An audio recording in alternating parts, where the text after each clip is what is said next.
Well, I'm so happy to have you on board my ship, Rachel.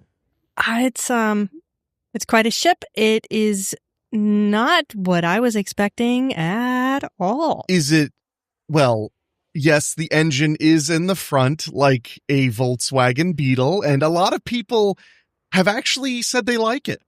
Okay, so there's a difference between quirky and beyond the comprehension of man or God.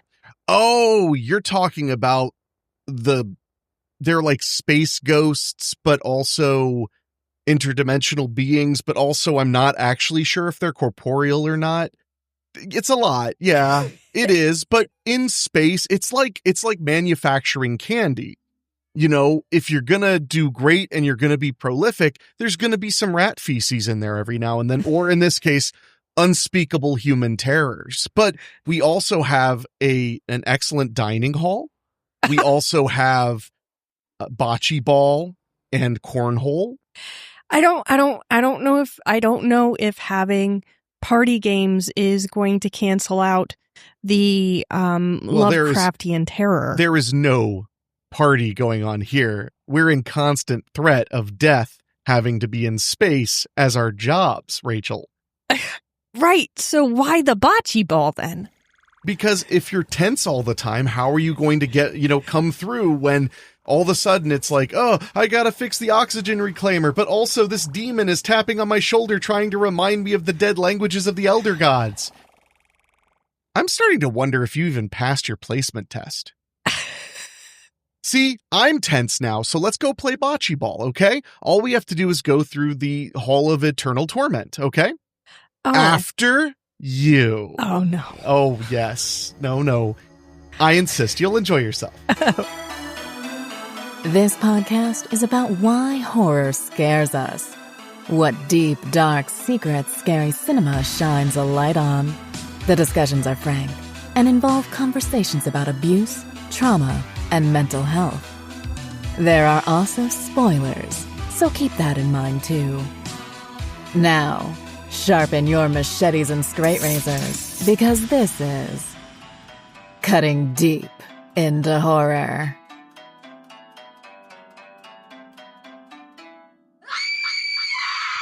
Hello, my spookies, and welcome back to Cutting Deep into Horror. I am, of course, your host and narrator here at Weekly Spooky, Henrique Couto, here with my good buddy, co-host, and space friend, Rachael Redolfi. Rachel, how are you?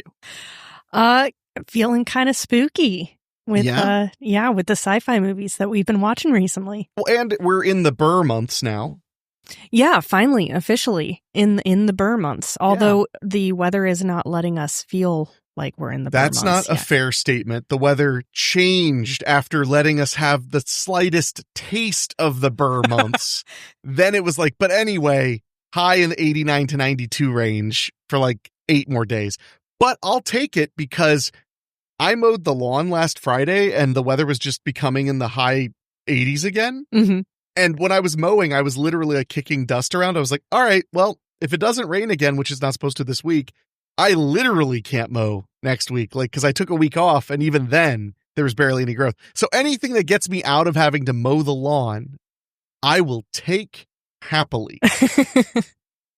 Absolve you of your responsibility there. Exactly. And it's funny now. So I just had my birthday last week, and thank you all the Weekly Spooky folks who sent in happy birthday messages, because the main show, Weekly Spooky, had a drop on my birthday. So I, of course, mentioned in the whole thing, like, oh, and it's my birthday, because that was the first time I'd ever had a Weekly Spooky drop on my birthday.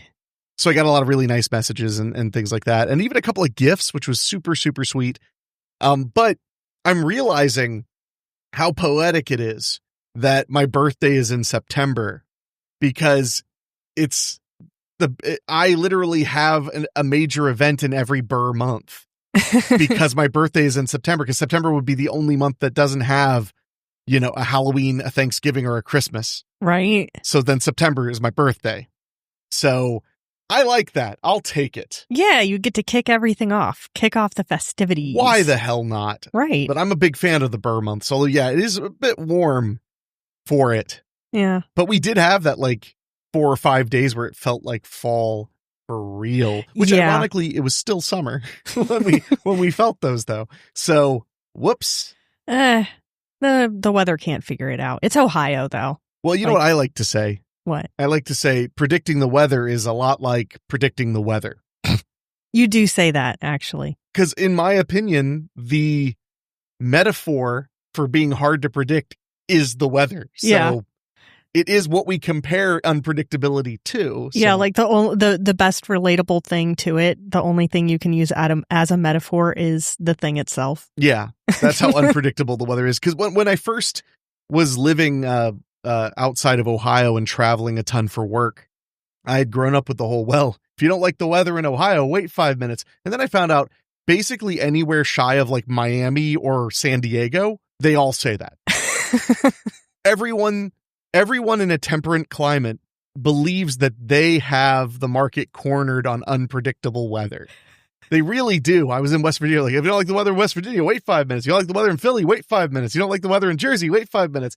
And I was like, oh, this is just everywhere because the weather is very hard to predict, except in a few little enclaves in the United States. And even then, I mean, you still might get surprised. Whoops, hurricanes. Yeah, whoops. Yeah, I mean, for real. So, yeah, so it's been an interesting start to the Burr months. I also got inducted into the Horror Host Hall of Fame, which is weird to say out loud. Yeah. But it did happen like just a few days ago. So that was cool. Yeah. Interesting experience. It's on my YouTube channel. If anybody wants to check that out, they can find my YouTube channel for it. I was going to upload it to the podcast feed, but the audio is as good as I could get it. And I feel like it's like, I don't know. I feel like listening to it on headphones might be a little jarring, but maybe I'm just being overly sensitive because my podcast has expensive microphones and we da-da-da-da-da. But like, I just want everything to sound great. I can't help it. So, but anyway, so there's been a lot going on. Yeah. And on top of that, the Burr months mean like September is the prelude to spooky season. Mm-hmm. So it's like the spooky pregame. Yeah. I mean, pretty much. So, hey, we've been watching some cool spooky movies. We've been cutting deep back in the swing of things, which is always nice. Because usually if it falls off for a little while, it always comes back in the Burr months because that's the best time to watch scary stuff and the best time to talk about it. And we're talking tonight about a film that I've always really enjoyed that I feel has definitely earned its audience later on. Mm-hmm. Like without a doubt. Mm-hmm. People are very in love with 1997's Event Horizon, directed by Paul Anderson and written by Philip Eisner. But it's funny because it bombed horribly at the box office, and we'll get into that more in a moment. But we watched my brand new collector's edition 4K. So people love this movie. It's it got its due way later. Yeah. It did not get its due in the theater. Yeah. It took a while for people to like realize how good it is. Well, it was also just a very expensive science fiction horror movie. So that made it, it had a $60 million budget and it made $42 million at the box office. If they had made it for $15 million, it would have been a hit. Yeah. Not saying they could have. I'm just saying if they did that, it would have been a hit. Lots of horror movies in that era would be considered very expensive, $15 million for a horror movie. And they would have been huge hits if they'd had that box office. Yeah. So for that time period, especially because this was also a weird time in horror history due to Scream reinventing the wheel. Oh, yeah. If you watch horror films in the early to mid 90s, pre-Scream, they're very different. People were expecting monster movies to make a full comeback. That's why you have movies like Deep Rising and stuff, Species, The Relic. Yeah. Those were all, people really thought like, oh, monsters are about to make their comeback. And then Scream happened. And then also a lot of ghost stuff was kind of being pushed, like the 13 Ghosts remake, the House on Haunted Hill remake, a lot of stuff like that, which Event Horizon was like smack dab at the beginning of that cycle as well.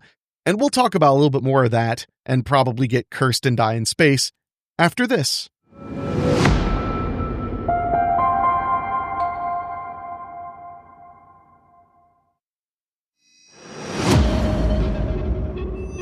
So we're back talking about 1997's Event Horizon. It stars Lawrence Fishburne, Sam Neill, Kathleen Quinlan, and Jolie Richardson. Jolie? It's literally Jolie. Okay. Oh, I'm used to Jolie with an IE if it's a woman's name, so I thought this was some kind of a name I wasn't familiar with that was Joel, but then a Y at the end, so I was like, oh, it must be like, that. To me that sounds like Irish or something. Yeah. Like that's the Good male version. Jolie. But no, Jolie Richardson. The second I saw her picture, I was like, oh yeah, Jolie Richardson. Yeah. I know who that is. They star in the film. It is a science fiction horror story, which we are big fans of. Oh my, yes. Well, you're just I've always loved science fiction. I've been a Star Trek fan for as long as I can remember, and not just like a little fan, like a very big fan. Yeah, you're like, what is it, dyed in the wool. Oh, I've always loved Star Trek. And speaking of Star Trek, if you want to watch Event Horizon, you can see it on Paramount Plus with a subscription. You can see it on MGM Plus with a subscription. You can also find it on Fubo TV, the Roku channel. They all require subscriptions. Unfortunately, it is not available to watch anywhere for totally free, but it is available. I would say Paramount Plus is probably your best bet. But I will mention, if you guys don't know this life hack, if you're like, oh man, I only want to watch Event Horizon, but I've already had Paramount Plus, so I can't get a free trial. If you sign up for Paramount Plus through like Amazon Prime Video, or you sign up with it through YouTube, you'll get another 7-day trial. Ooh, good to know. Often the case, so don't quote me on that 100%, but I'm pretty sure that you could do that. So if you're dying to watch Event Horizon, also I will say places like Paramount Plus, places like Peacock, the best time to like subscribe and then cancel in a month or two is now. Because all the fun spooky season stuff, the original movies, the indie movies, the classic movies you've always liked, they're all going to be jumping onto all the streaming services over the next 2 months. Oh yeah, that's true. That's true. A lot of my favorite I usually only have a Peacock subscription and a couple of the other ones only from September to December, because I want the Christmas movies too. So I just want to mention that too. Like there's never a better time than right now as far as content drops to just sign up for someplace. And I'm not sponsored by Paramount Plus or anything, obviously. So since I just told you like ways you could probably get around a 7-day free trial, but yeah, if you were ever going to do it, that would be the time. Now's your time. So, but that's where you can watch Event Horizon right now. And I recommend you watch it before we spoil it a bunch. Although Event Horizon is kind of hard to fully spoil because so much of it is experiential and not story. So I think it'll be hard to fully spoil it without you being able to see it, because a lot of what you see is what kind of messes you up with the film. Right. Well, it's very similar to like when we were talking about Fire in the Sky last week. And we both kind of mentioned like, yeah, the thing that everyone remembers, that everyone talks about is the short scene of, being on the alien spaceship and, being, used as a scientific experiment. But that's such a small part of the actual film. And it's very similar with Event Horizon, where like you could state the plot, or you could state like different imagery that they use as jump scares throughout, but you're never going to be able to fully convey the movie without just sitting down and watching it. Yeah, I would agree. I mean, that's true for most movies, but I think a lot of movies you could spoil them with words. Yeah. It's a little hard. Like I could say like, and it's the most terrifying, scarred faced monster. It doesn't tell you anything until you watch it. So yeah, but I've always loved Event Horizon. The first time I saw it was probably in 1998 on VHS tape. And I was a deep devotee to the Sci-Fi Channel. I lived basically on Sci-Fi Channel, TBS, USA, and Comedy Central, and Nickelodeon. That was where I lived on the TV dial. So they had a TV special about Event Horizon where they talked about the science fiction concept, the concept of using an event horizon, the literal scientific term, to travel faster than light. You know, they talked about all that stuff. And of course, I'm super into it because Star Trek fan, lifelong Star Trek fan. I mean, I was a lifelong Star Trek fan when I was 11 and 12 years old. I had already been a Star Trek fan like for 4 years at that point. So I was always super engrossed in science fiction.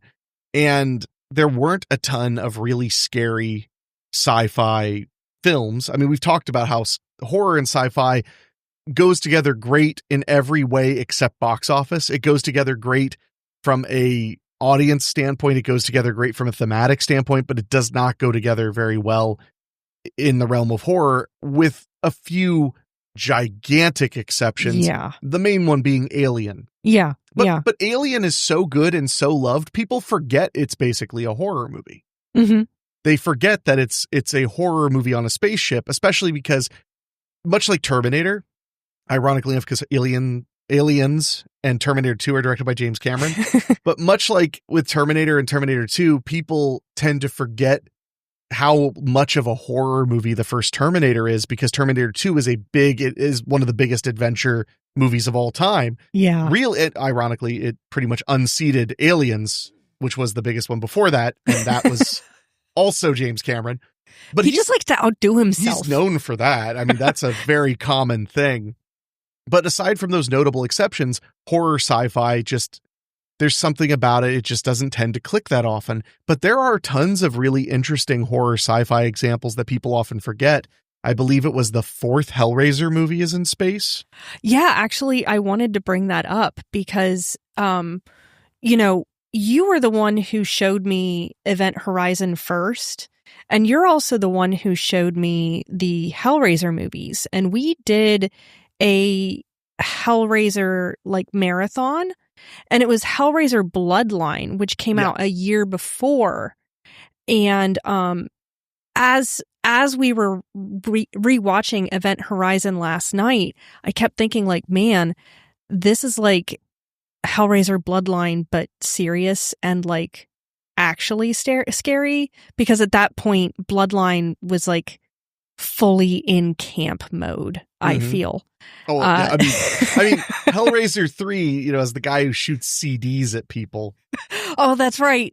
Yeah. I totally forgot. Yeah. So yeah, I'm glad that you brought that up, because that was one thing that really struck me, is how similar but how different they were, and they had only come out, a year apart from each other. So well, and Pinhead wasn't the only one to head to space, and I'll talk all about that right after this.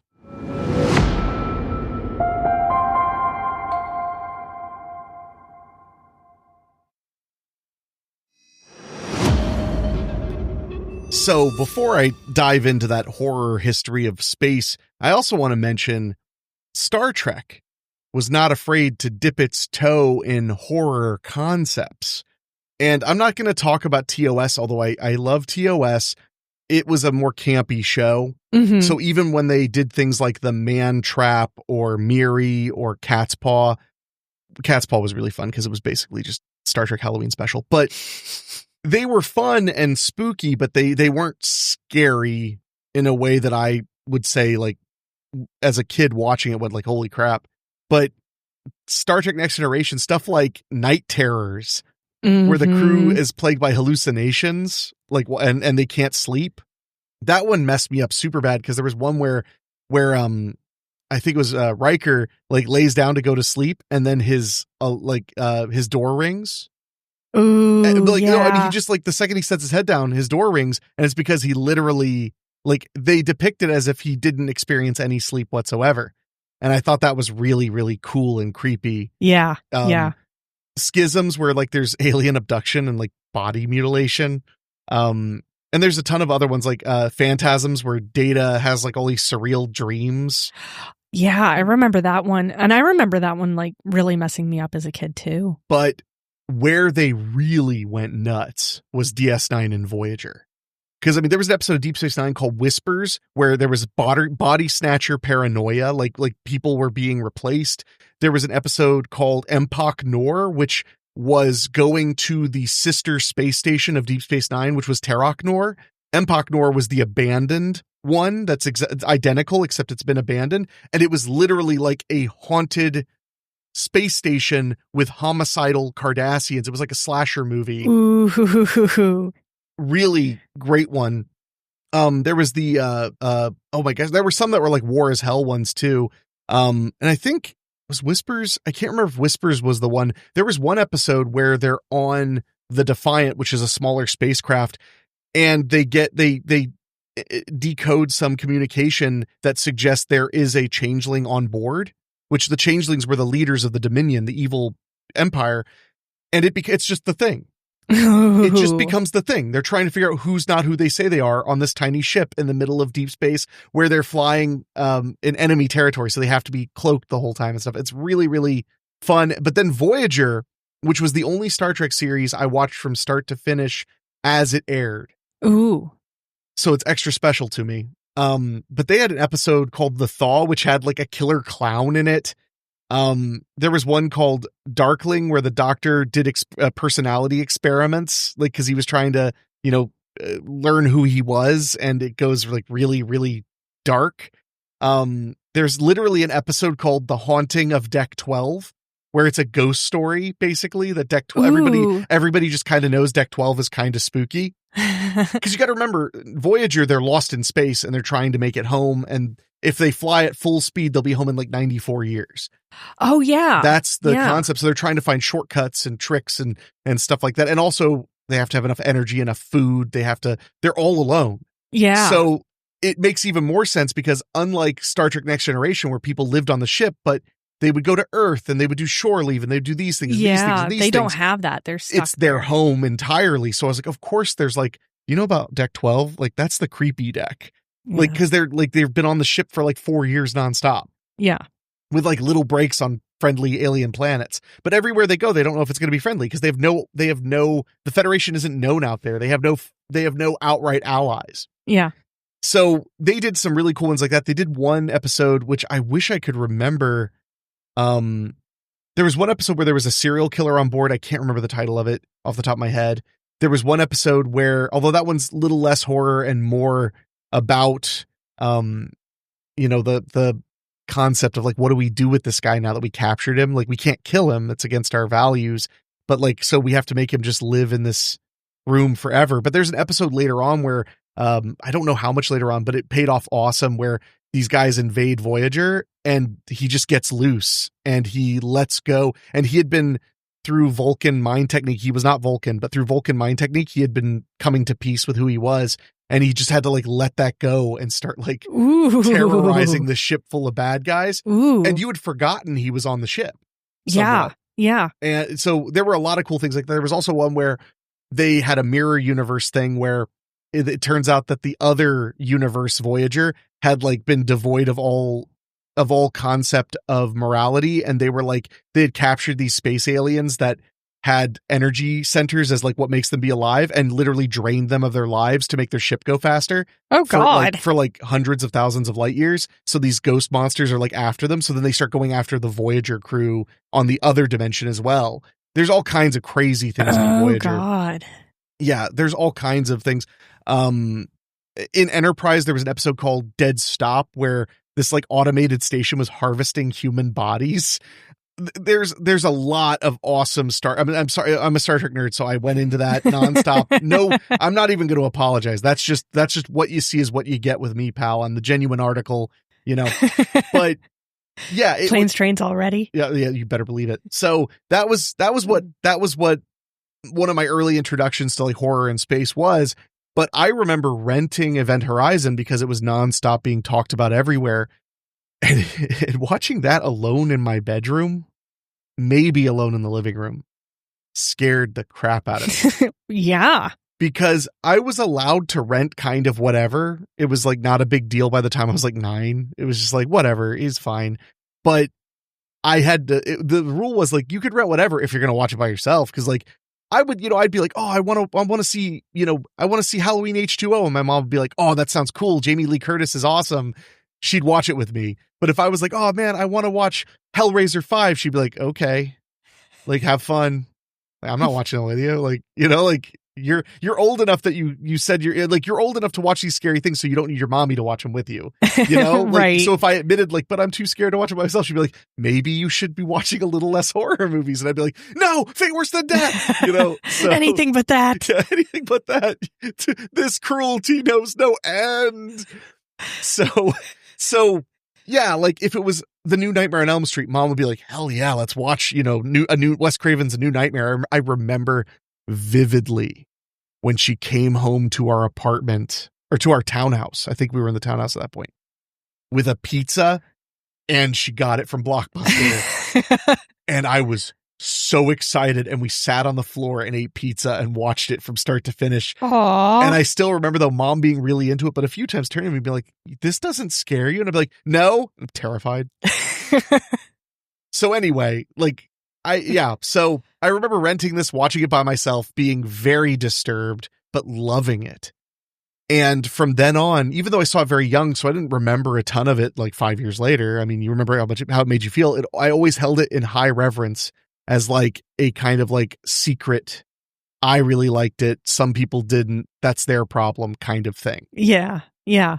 So you were like the hipster kid, I discovered it before it was cool. Almost, but it was sadder than that. It was more just I know a lot of other people don't like that, but I really like it, so I don't care. Yeah, their loss. Because I didn't know people liked it until I was almost 18 years old, is when I found out that it had a cult following. Mm-hmm. I mean, but a lot of horror movie trends, people loving Event Horizon, you know what people hated when I was a teenager and now they have massive love for? Texas Chainsaw Massacre 2. Oh. It was considered what the hell is this when I was a kid? Really? By the average goer. But the big one that people still try to deny, Halloween 3. People were just like, what the hell is Halloween 3? And then 5 or 6 years later, it became, it's great. I mean, they discovered how good it was, but Halloween 3 and Texas Chainsaw 2 were things that I loved very young, and I couldn't believe other people didn't. Yeah. And then one day I was like, oh, everybody's with me now. I'll take it. Okay. I'll take it. So we're going to take a quick break, and then I want you to talk about the first time, I'm assuming I showed you Event Horizon, right after this.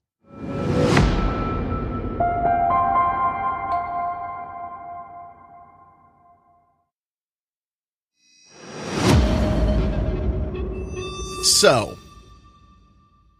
this time we watched it last night on the new brand new 4K, which looked gorgeous. Not that the Blu-ray was lacking to begin with, but that 4K is just sick. It is sick.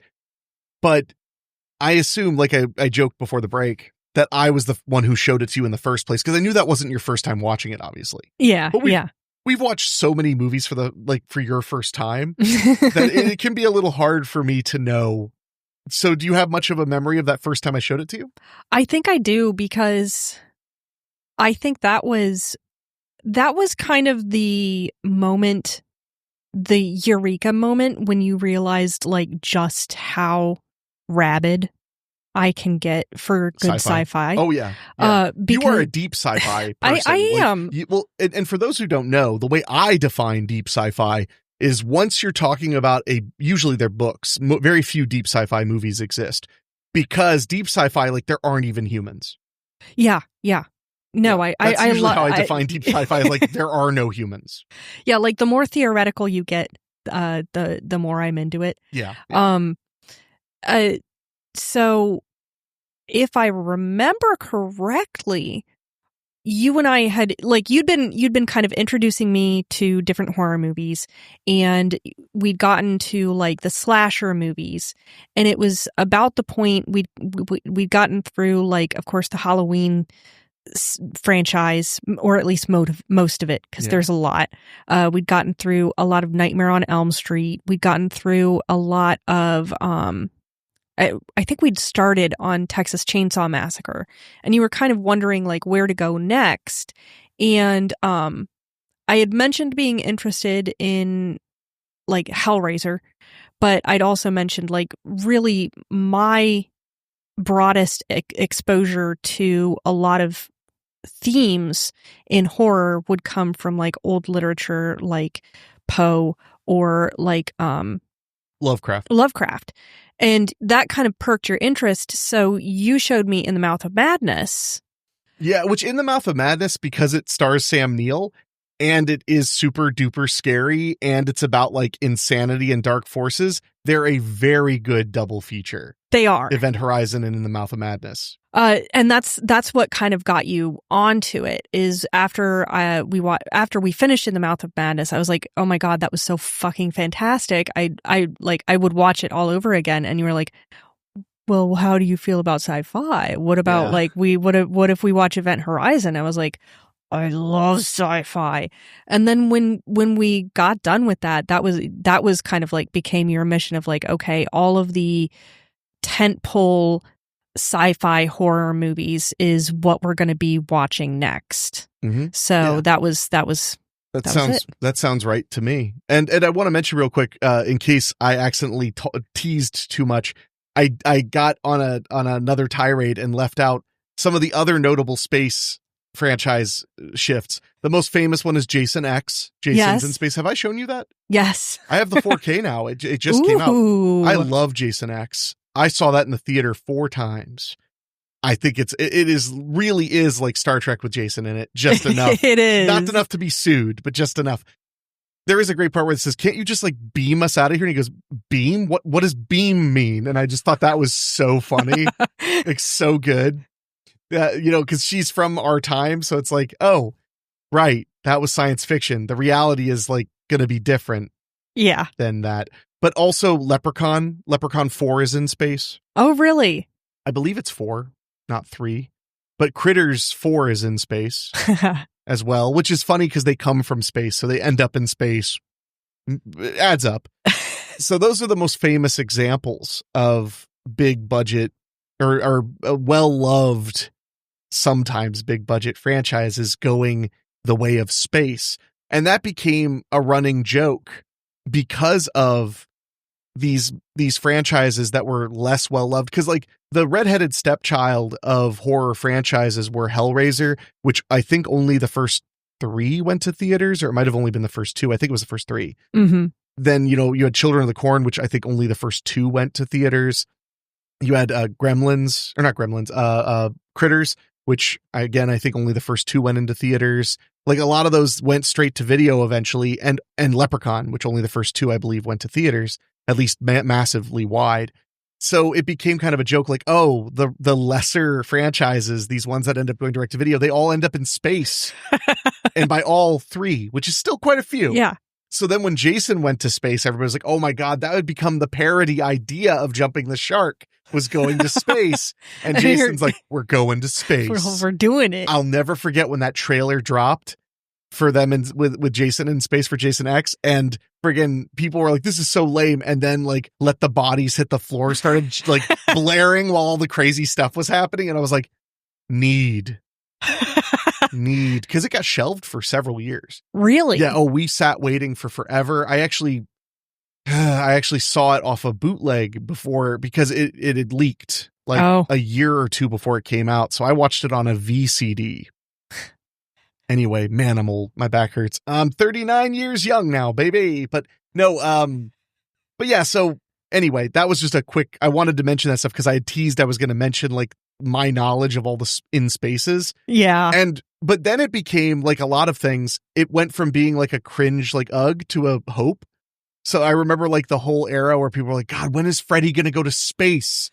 Like, come on, we're waiting.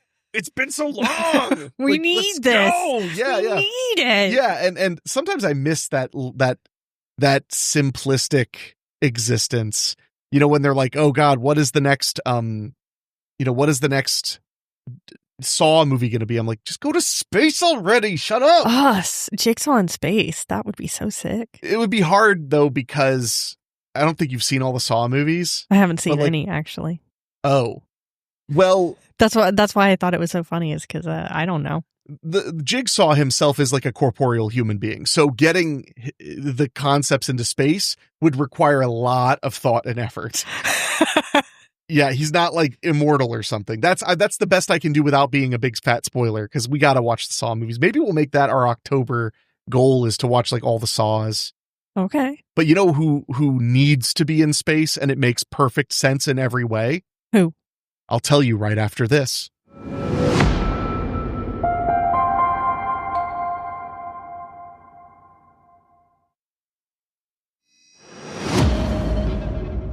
All right, so now we'll talk.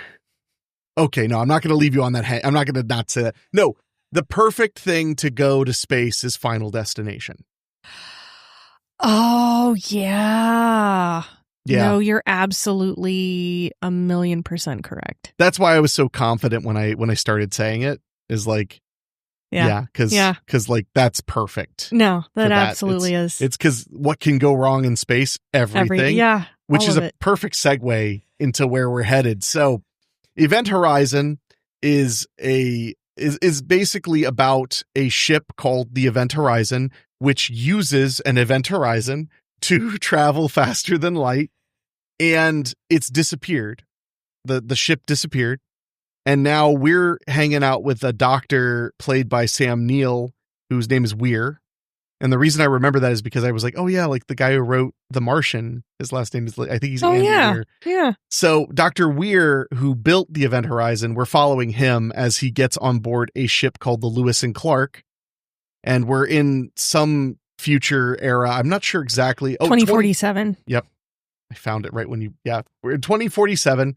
And these are astronauts that seem to be like, almost like, maybe I might be using the term wrong, but like merchant marines. They're not military, like they don't fight, but they know how to fight. Yeah. But they're mostly about taking ships from point A to point B and point A to point B and doing all kinds of like protection. Stuff. Yeah.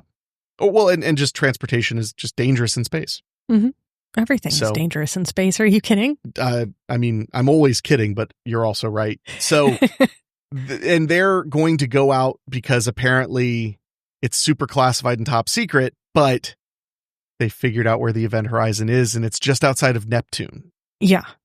Which is pretty far away. So far, in fact, that the Captain Miller, played by Lawrence Fishburne, points out when Sam Neill's character is trying to be he's trying to not be lackadaisical. He's trying to just be a little less than serious. Like he's trying to be casual is a good word. Mm-hmm. You know, by saying like, well, you have to say, he's like, sir, please understand, with no disrespect, the last time the last time a rescue mission was sent this far from the nearest outpost, both ships were lost. So could you just tell us what we're doing?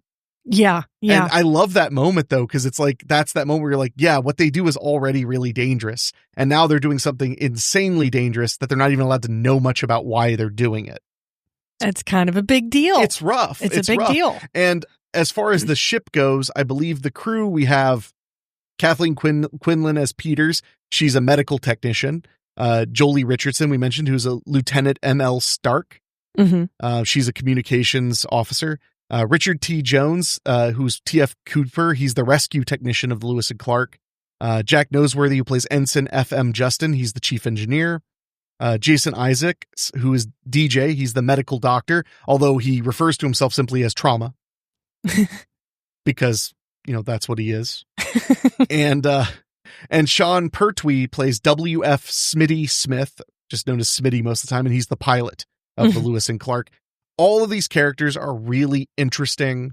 They all have something to notice that's worth noticing. Like, it's a really good cast, really well cast team. Yeah. And it's the mid 90s, so you're kind of primed and ready for the characters to all be like, similar to Hellraiser Bloodline, to be kind of like campy or something. But overall, they're all very believable and very well fleshed out, which is incredibly important to the plot and to the scares. Well, and to the tension of just the idea of like, you want to see these people make it home. Yeah, because they're real people to you. So like Dr. Peters, just the relationship that the movie kind of shows with, is it her son or daughter? Son. That really pulls at your heartstrings. And then, Captain Miller, Lawrence Fishburne's character, what he's gone through, as we learn more about his character. 'Cause at first you're just kind of like, wow, he's just like the gruff space captain, the no nonsense kind of guy. And then as the movie progresses, you start to realize like, no, he's fighting demons, and there's reasons in his past for why he is the way he is. And he's very intense. He's very obviously demanding because he's a captain of a ship. Mm-hmm. But everything he says, every demand he makes is very clearly in the interest of his crew. Yeah. It's very clear that while they're close, the crew and the mission are not tied. Yeah. The crew is first. The mission is a very, very close second. Yeah. So, which makes sense too. I mean, if you were flying a spaceship deep into space all the time, your crew becomes everything to you. It's just like any other, like military thing where you have a team. Mm-hmm. You become everything to each other. You are, that's what Star Trek is all about. When a season of a series of Star Trek ends, the big thing is like, oh yeah, everybody like loves each other because they've been around each other so much. Yeah. So, but especially in things like military stuff, I mean, you literally live and die by your team. Mm-hmm. So it's super important. It's super important. And he expresses it so believably. Mm-hmm. That's what I really love about this is, we were talking last night as we were watching the movie, we were talking about how like so much of this movie, especially for like the first act, is really all about the performance between all of the actors. Yeah. Because if any one of them would have been phoning it in or would have made it feel like hacky or campy, then the whole thing would have fallen apart for the rest of the movie.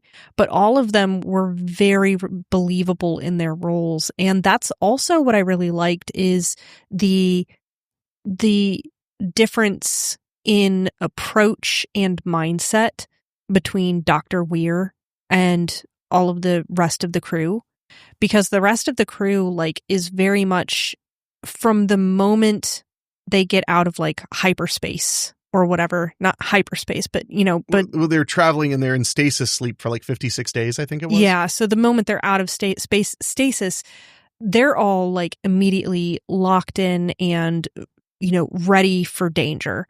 And Dr. Weir, meanwhile, like this is just fun and games to him. Well, it is and it isn't, and that's kind of the interesting dichotomy of Dr. Weir, and we'll talk about that more right after this.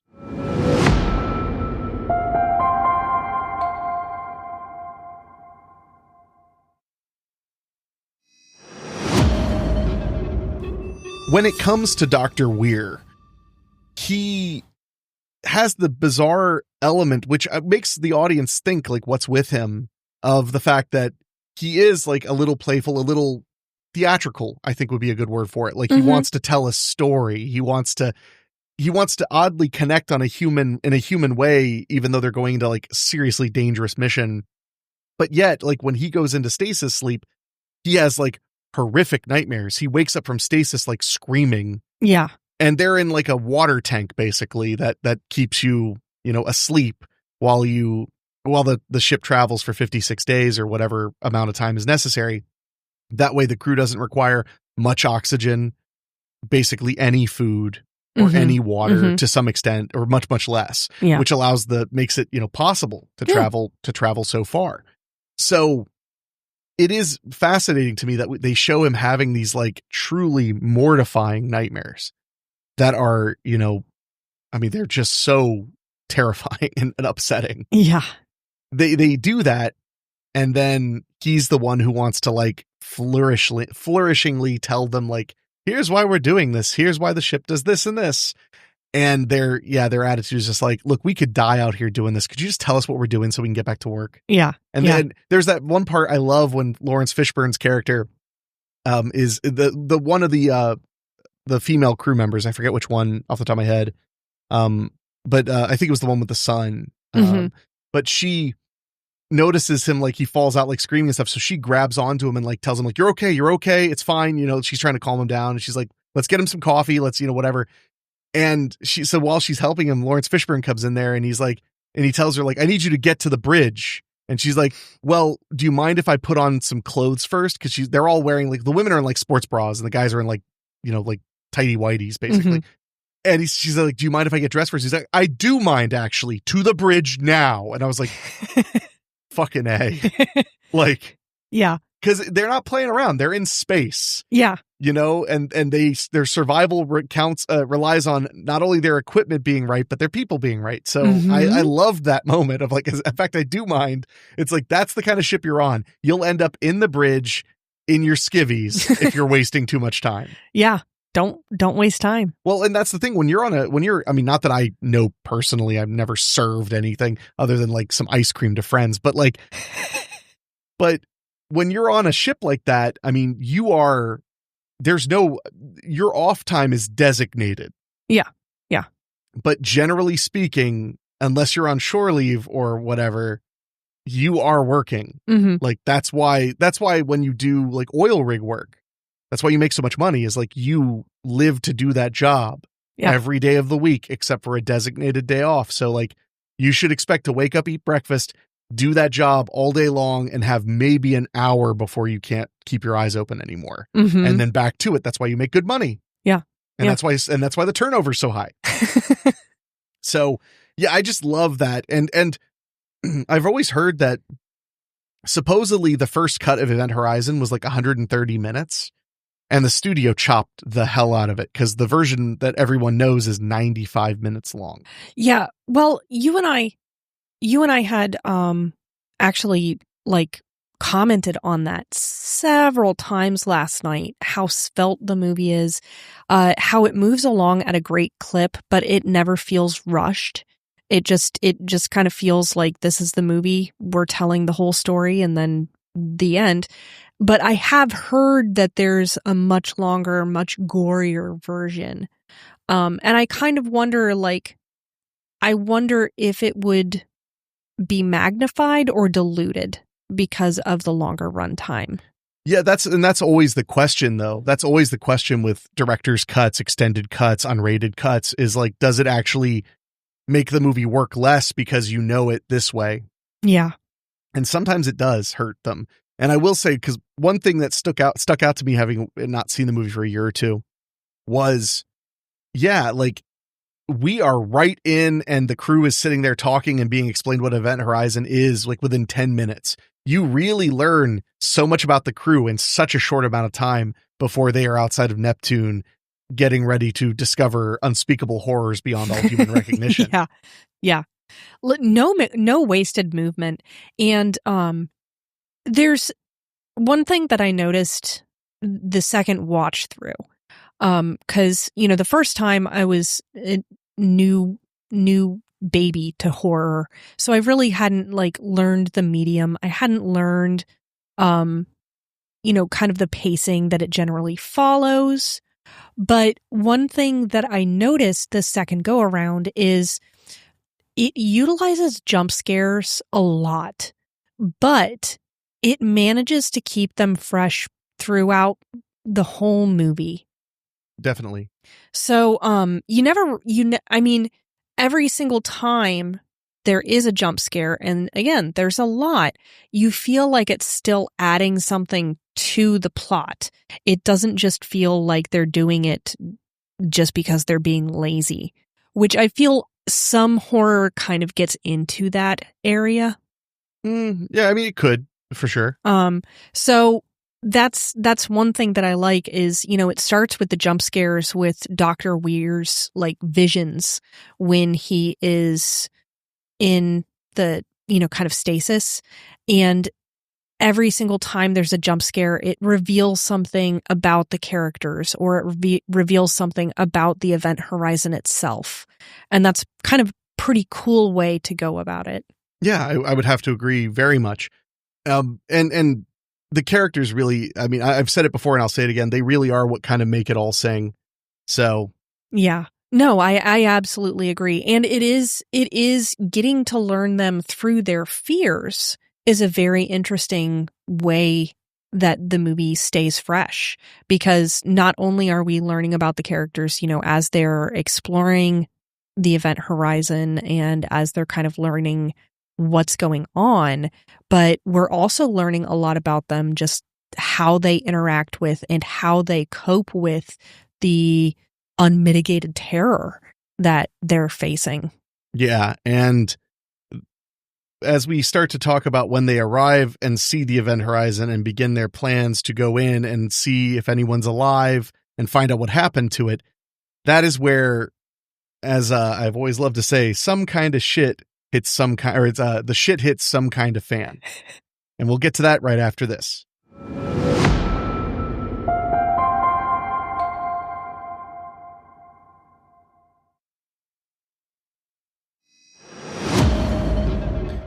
So the crew of the Lewis and Clark has found the event horizon just out by Neptune. Mm-hmm. And things are getting a little hairy. So they've just found the ship, and first Dr. Weir has to explain what makes it so special, which is very nice because he's the one that invented it and designed it. Which is how we find that out, because then they're like, so, I forget, they ask some question about it, and he says, I built it. Yeah. So he's like, I built it. It wasn't something like, how do you know all this? Because of course he would know all this because he's the briefed person on the mission. Mm-hmm. But I forget exactly what they said. They asked a question. He said, I built it. Yeah. Yeah. Well, I think it was kind of why, what do you want to do with it? Because that's the thing is the movie does set up that the event horizon 7 years ago when the ship disappeared, that was literally the worst disaster in space ever. And so that nobody knew about. Well, they didn't know what happened to it. They just knew that it was a huge disaster, right? I thought that's what the text at the beginning said. They didn't know what the event horizon was. Okay. Maybe I misremembered that. Well, no, what I'm saying is it was top secret. Right. No, it was one of the biggest disasters, but nobody knew about it. The crew didn't know about the event horizon. I mean, they may have heard a whisper of a ship disappeared or whatever, but they didn't know what the event horizon was because that was totally a secret. Mm-hmm. Because they were experimenting with technology that, no one even thought possible. Well, and I'm sure that there are probably people they don't want to know about it. Yeah. I would just assume. Yeah. So yeah, no, that's the thing is it was one of the worst things ever happened. It was also generally a secret. Mm-hmm. And that's why he has to explain it. And it's kind of fun because, oftentimes as scientist does, he starts trying to explain it and he's using all of these big technical jargon terms and everyone's like, we don't even understand that. And one of the guys was like, do you even speak English? And he's like, okay.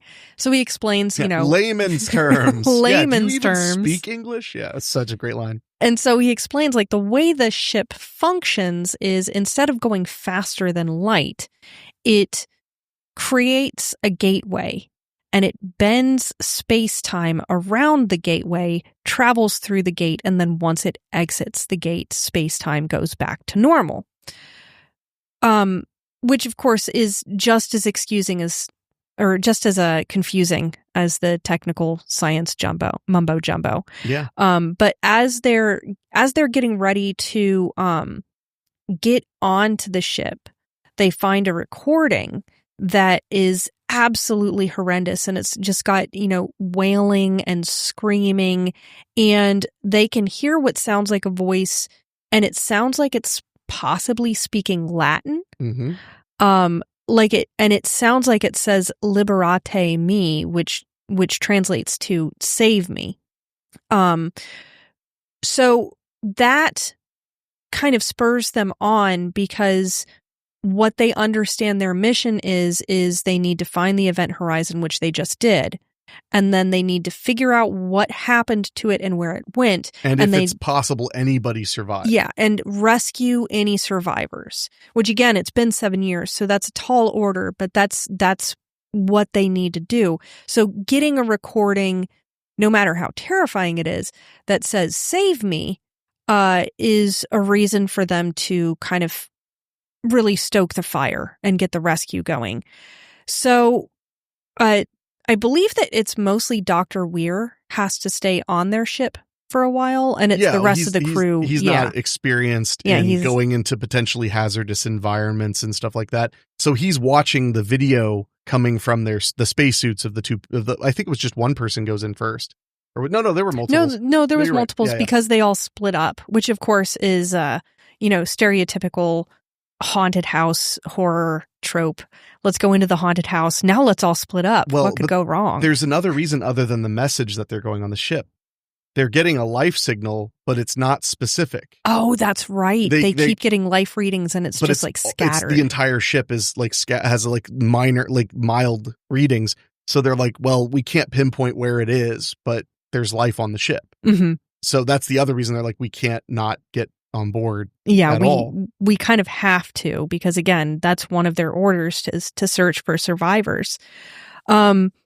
So when they finally get on the ship, one of the first things that I noticed the first time, but I really noticed it again watching it after having watched Fire in the Sky last week, is how dirty and grimy the spaceships are, which is such amazing storytelling. Just a way of signifying, like, not only has time passed, but enough time has passed that things have started to, decay and trash is everywhere. Well, and the design is generally gothic. Yeah. Yeah. Which is, again, a very, very beautiful touch and a really cool way of paying homage to the kind of Lovecraftian ideas that get played with in this movie. Well, and I mean, for all intents and purposes, it is a haunted house movie. I mean, down to the fact that Jupiter has as a gas giant, has like constant storms. Yeah. And when they get on the event horizon, there's literally lightning going off outside the windows. Yeah. Which is so great. Oh, it's perfect. It's so friggin' perfect. Because at no point are you like, really, lightning in space? You're just like, oh, it's so spooky. And like, you and I even joked about it. I was like, yeah, but nebula like are basically just big giant storms in space, and like there's lots of weird systems that you could travel through that it would be like a big lightning storm or a big thunderstorm. Well, on the planet below them, there's literally what appears to be a gigantic hurricane just zooming around the planet nonstop. Yeah. Which again, gas giant. Mm-hmm. Like, and that's one of the reasons that I love the merger of horror and sci-fi is you don't even have to lie all that much to make space utterly terrifying. Yeah. All you have to do is tell the truth of like, yeah, and there's a giant hurricane on the surface of Jupiter that's been going on for like 4 billion years. That's not okay. That's fun. Good to know. So we've built up the atmosphere a bit as far as the ship goes, but we haven't really gone into everything they see. You mentioned that it is dirty, but of course there's no gravity in the ship. Mm-hmm. And just in case you've literally never seen Event Horizon, there is gravity on the ship they were coming up in. So they have some form of artificial gravity that they use on their ships. Just in case, if you've never seen it, you might think they're floating around all the time. But when they get on this ship, they have magnetic boots so that they can walk around mm-hmm. and see, what's going on here and all the flotsam and jetsam that's moving around. But one of the first flotsams or jetsams is something you really hope you wouldn't find. And we'll tell you all about it right after this.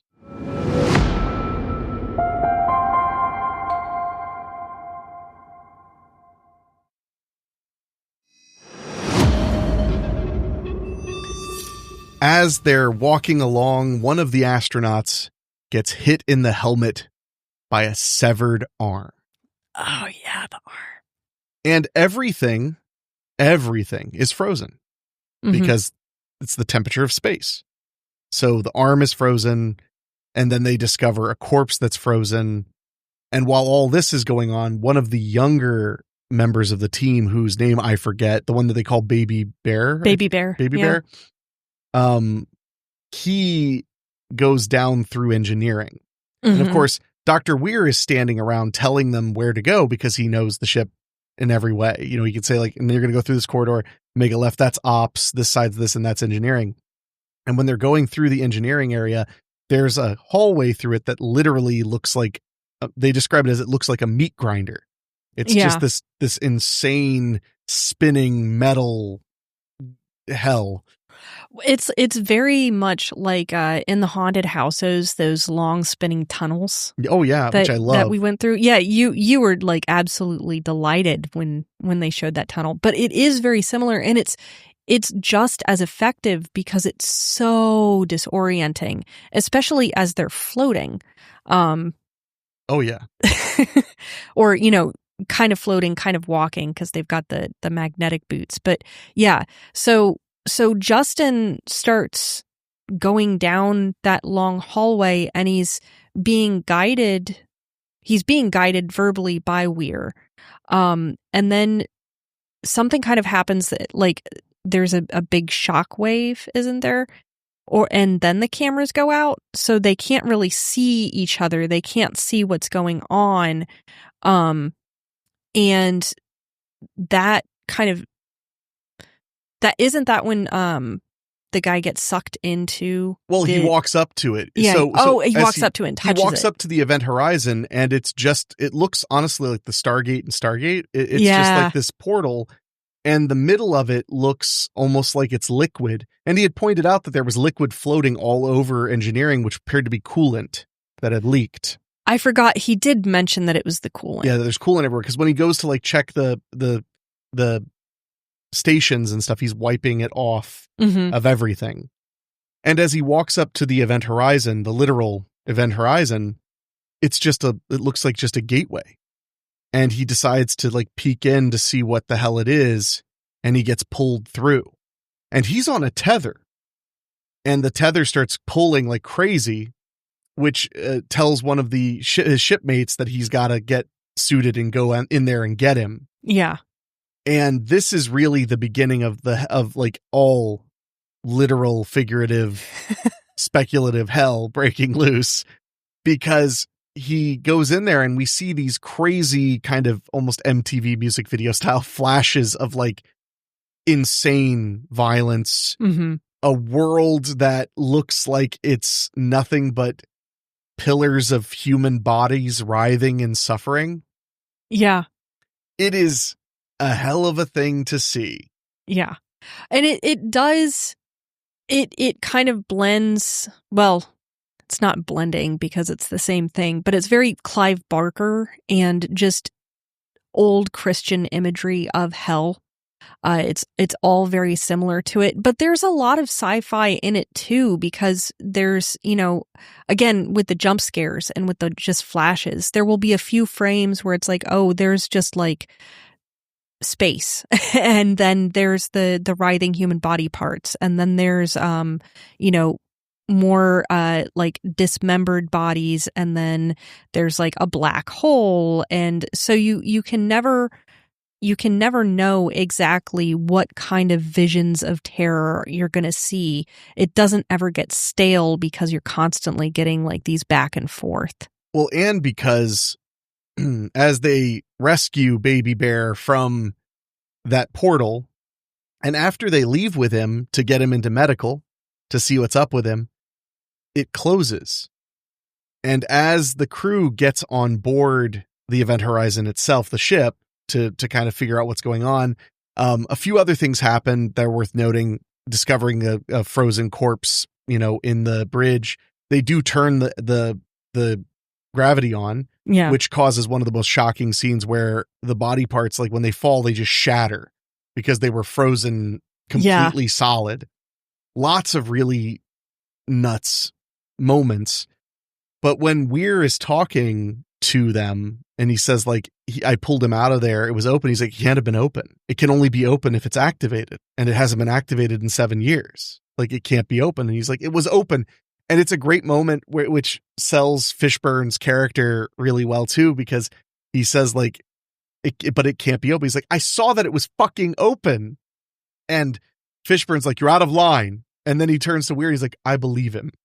like it's He's like, you're out of line. And that's a big thing he's constantly saying too, is he's like, he'll constantly knock you down. It's like, you need to calm down right now. You are right. Like, we're all going to die, but you are calm and cool right now. Like, Yeah.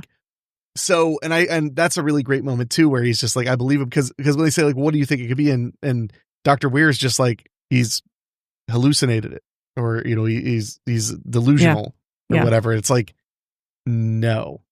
Yeah. But he's right though, that like that shouldn't be open. Mm-hmm. I mean, it shouldn't. And when they walk in there, it just is. It doesn't open up. Yeah, the first time we see the Event Horizon, the first time we see it is open. It's just sitting there quietly open. And because then we find out after this that in reality, the Event Horizon, it's so confusing because that is literally what the thing is and what the ship is, that it is actually being contained in this like metal sphere with these pieces of metal that like swoop around it constantly to keep it contained. Yeah. So that's actually its normal state when it's not active, is it's supposed to sit there and kind of spin like gyros. around. Yeah, they look like gyroscopes. You're absolutely right. Yeah. Yeah. So now we're starting to notice a lot of weird things. But then on top of that, the medical assistant, she is in the sick bay trying to take care of baby bear, and she gets images of her son, but he's been horribly mutilated. And when she looks back, he's gone. And not only is that, of course, very upsetting, but when she starts expressing it to the other crew people, one of my favorite things about this movie is they all believe each other. Yeah. Nobody's like, oh, you're like, what are you didn't sleep enough last night? Like, oh, like toughen up. No, they're all like, no, I'm hearing things too. Yeah. Like, I'm noticing things. And one of the guys, the bald headed guy, I can't remember his name. He was one of the guy who first noticed it was Latin, but didn't know Latin very well. Is that TJ? That might have been TJ. Excuse me. DJ. No, that's the medical doctor. No, but TF. Cooper. Yeah. Cooper. Okay, Cooper. Yeah. Okay. Cooper, he I could just double. No, that's not him. No. No, it was DJ. It was DJ. No, it was Smitty. Smitty is the one who first, the doctor translates the stuff. They're both British guys, but one's bald and one's not. Like they kind of blend together. They look a little bit alike. Yeah, them both being British is what threw me. But no, so Smitty is one of the first people to literally just go, I'll tell you what's going on. This ship is fucked. Well, I've known it from the moment I've been on it. Yeah. And the doctor, who we just said his name, DJ, grabs him, but as he grabs him, he puts a friggin' scalpel to his throat. But as he's holding him there with the scalpel, he literally just says, "It's just a giant piece of metal, nothing else. A giant piece of metal." And then everybody's like, "Dude, what are you doing?" And he like lets him go. He's like, "I'm sorry. I don't know.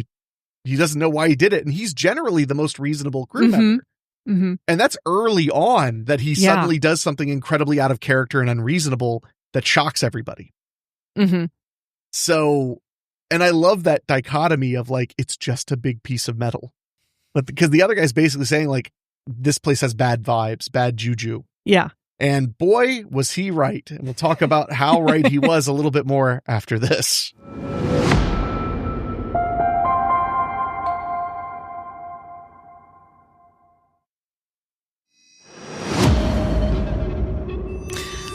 All right. So after that bit of a showdown, what's going on is they've had the whole entire crew has had to relocate onto the ship, the Event Horizon, because when there was that shock wave and they had to rescue baby bear, Justin, that compromised the hull of their ship, the Lewis and Clark. So Smith and Cooper have to go out and repair it, and everyone's kind of working overtime, working double to kind of get the ship ready. Well, there's a big reason for that, which is that the oxygen scrubber, or the carbon dioxide scrubbers on the Event Horizon don't work. Yeah. Which basically means you have no air to breathe. So they take the scrubbers from the Lewis and Clark and bring it on there, but it only gives them about 20 hours of breathable air. Yeah, before then they're going to run out of air there as well. So the kind of the plan that they have is they're going to basically abandon the mission of trying to find any survivors. And the confrontations between Weir and Captain Miller are great because, well, for two reasons. First off, we really start to see that as much as Weir wants to try and, save any crew that's left, it's very clear that his whole goal is strictly to get the ship back. Actually saving any remaining crew members, if any crew members are remaining, that is just the carrot that he's dangling in front of everyone else. He really doesn't seem to actually care, especially I noticed that the more he has hallucinations about his wife, the less he seems to care about anything other than trying to get the Event Horizon operational again. Whereas we're starting to notice more and more how much Captain Miller is pushing his crew beyond their breaking point strictly to save their lives. And he doesn't, there's no time for a break. There's no time to do anything. He's just pushing everybody as hard as they can. And that's when I'm pretty certain that's when we see the first tormented vision for him. Mm-hmm. And we start seeing and understanding his backstory of why he is so overprotective of his crew is because he had lost a crew member before to a horrible fire in space. And Fishburne just gives this absolutely chilling performance as he describes this this catastrophe that happened. And the one line that really stuck with me is, have you ever seen a fire in space? It's beautiful. It's like water. Yeah, it's like liquid. It just rolls over things. It just rolls over everything. And then we see his crewmate from before being engulfed in this living flame and flames engulfing the whole ship around him. And we understand suddenly this isn't him being a hard ass just because that's who he is. He's being a hard ass because he wasn't before and it cost him dearly. Well, we don't know that it was because he was being incompetent. That's not really fair. We don't know, but he just says that from that moment on, I never believed somebody by him because they said what? Because the crew member he was telling it to said, "What did you do?" He was talking to DJ. That's right. He said, "Well, what did you do when that happened?" And he said, "I did the only thing I could do. We got out of there. Mm-hmm. There was nothing to do for him." But that's when I said I would never leave another crew person. I would never lose anybody ever again.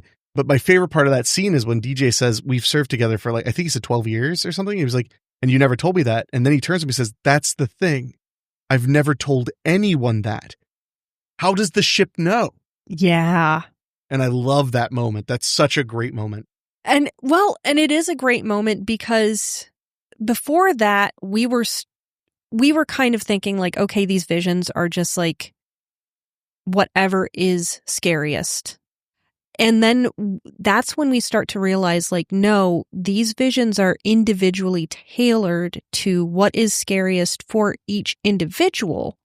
And the ship knows. The ship is consciously aware of it. And it seems like the ship is purposely trying to trap them in any way that it can, which makes it even scarier because it's one thing to have a kind of malevolent, but a malevolent force that isn't personal, but once it becomes personal, that's where human fear really is. So that was the moment where you really start to see Miller's terror start to really take hold. And that opens the door for everyone else because that's when we start to see Dr. Peters and we start to see the visions that she's having of her son being tortured and mutilated. And again, Weir starts seeing more and more visions of his wife. And at first it's just his wife and her eyes have been plucked out. And she just kind of says join us forever. But then we start to see visions of her committing suicide. And we start to realize, like, there's a lot more to Weir's terror than just being pure fear. It's also fear and grief, which is very, and very guilt. guilt. Very, very powerful. So they're trying to evacuate. Well, they're trying to get ready to evacuate by stabilizing Baby Bear, and while the ship is being repaired, because there's a guy doing a spacewalk right now, repairing the ship, the outer hull of the ship. And while all this is going on, don't forget that the captain said nobody's allowed to be in engineering anymore. Nobody's allowed to be anywhere near the event horizon itself. Yeah.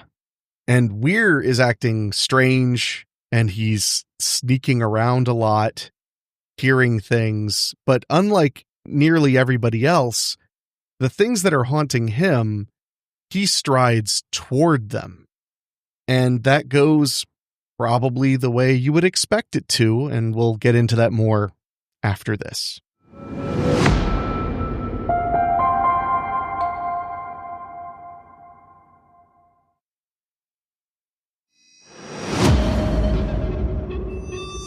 So the biggest issue on the event horizon that is prescient to the crew, if we don't count like being cursed, haunted, etc., is Baby Bear, what was his real name? Justin? Justin, thank you. It's so weird his last name is Justin too. I think Justin is his last name. No, it is. Okay. I'm looking Ensign FM Justin. I see what you're saying. Yeah, he is the main prescient issue. He was hurt, but he's doing okay now. Mm-hmm. He's like stabilized. Yeah, and he's just shaken really badly, but then he takes a turn.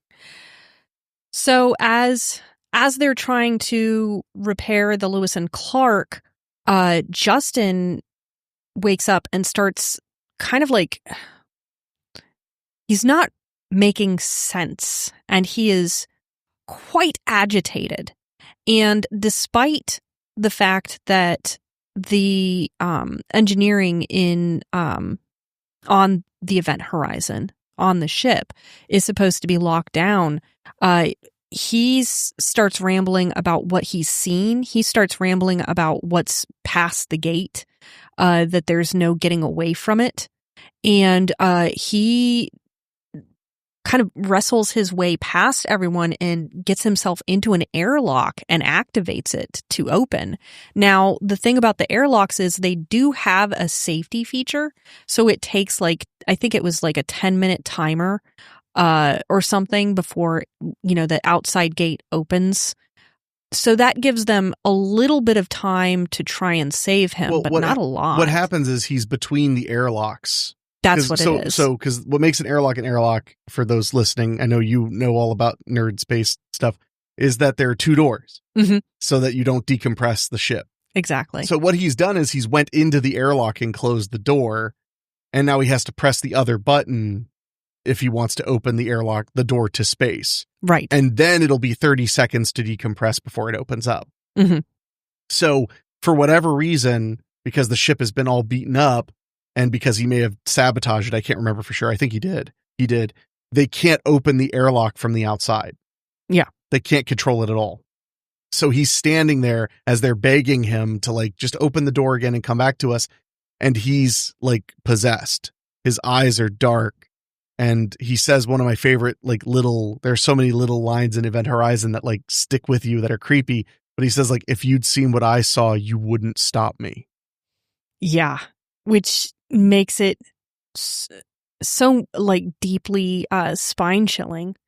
And what makes it even worse is, so they're all panicking. There's several crew members on the inside of the ship, trying to coax him to come back in. And they've alerted the Captain Miller of the situation. So he's trying to mount a rescue mission from the outside of the ship. So he's trying to position himself so that when the outside airlock opens, he'll be able to kind of save Justin. So he's like trying to talk to Justin through the intercom, trying to calm him down. And, Justin's possessed. His eyes are all dark. He's talking about what he's seen. And then there's this brief moment where he blinks and suddenly he's there again. It's not a brief moment. He's there again. Like he just is the whole time he's suffering. He just asks, "Why am I here? What am I doing here? Can you save me? Help me, let me inside." And they're trying to explain from the inside, we can't let you inside. It's locked down now because you're in that 30-second marker. Well, they're telling him you have to open the door, and he doesn't seem to understand. He doesn't understand. So the outside door opens and the captain is trying to talk to him, explain to him okay, exhale everything out of your lungs. You want to curl into a ball. You want to close your eyes. You want to, clench up. And so he manages to jump through space and catch him so that he's not free floating out through space and gets him back into the ship.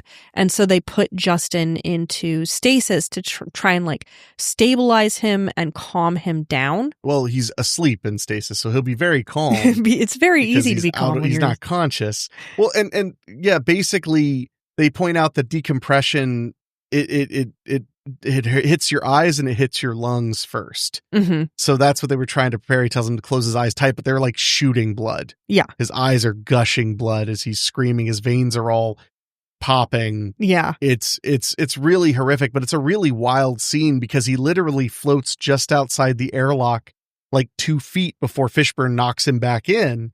So you see a bare human just starting to just go into space.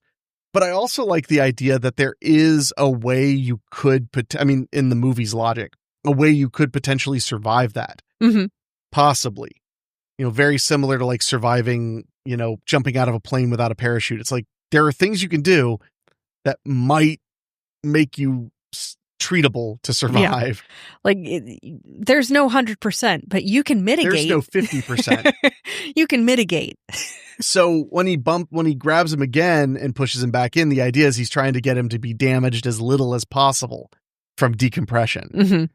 So when they grab him, he's in pain, he's screaming, he's bleeding, and they just start injecting him with that stuff. It's a very powerful scene that really grabs you. But now, as I had said before, his well-being was prescient. Now his well-being is massively prescient because he needs serious in-depth medical treatment, and they need to get to a I would assume some kind of a space station, a starbase, something like that. So that they can get help. Yeah, outpost is probably the word I think is the word they used early on. They said they were 3,000 clicks from the nearest outpost. Mm-hmm.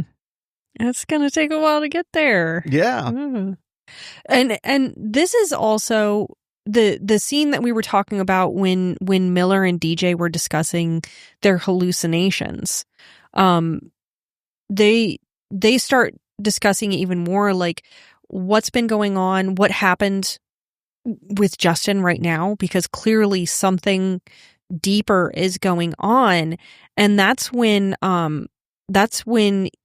he admits that he discovered that the phrase he thought he heard, the save me phrase, that was not the whole thing. Yeah, and there was a tiny little thing earlier where they were looking at the ship's logs. I just want to mention where when they were all happy and celebrating the journey, the pilot or the captain speaks a little Latin to celebrate it, which I thought was a great nod to why Latin is in these other recordings. So we realize that the entire phrase was supposed to be liberate tutemet ex inferis, which is translated to save yourself from hell. And it's also, I believe that's when they also find the recording of the crew, isn't it?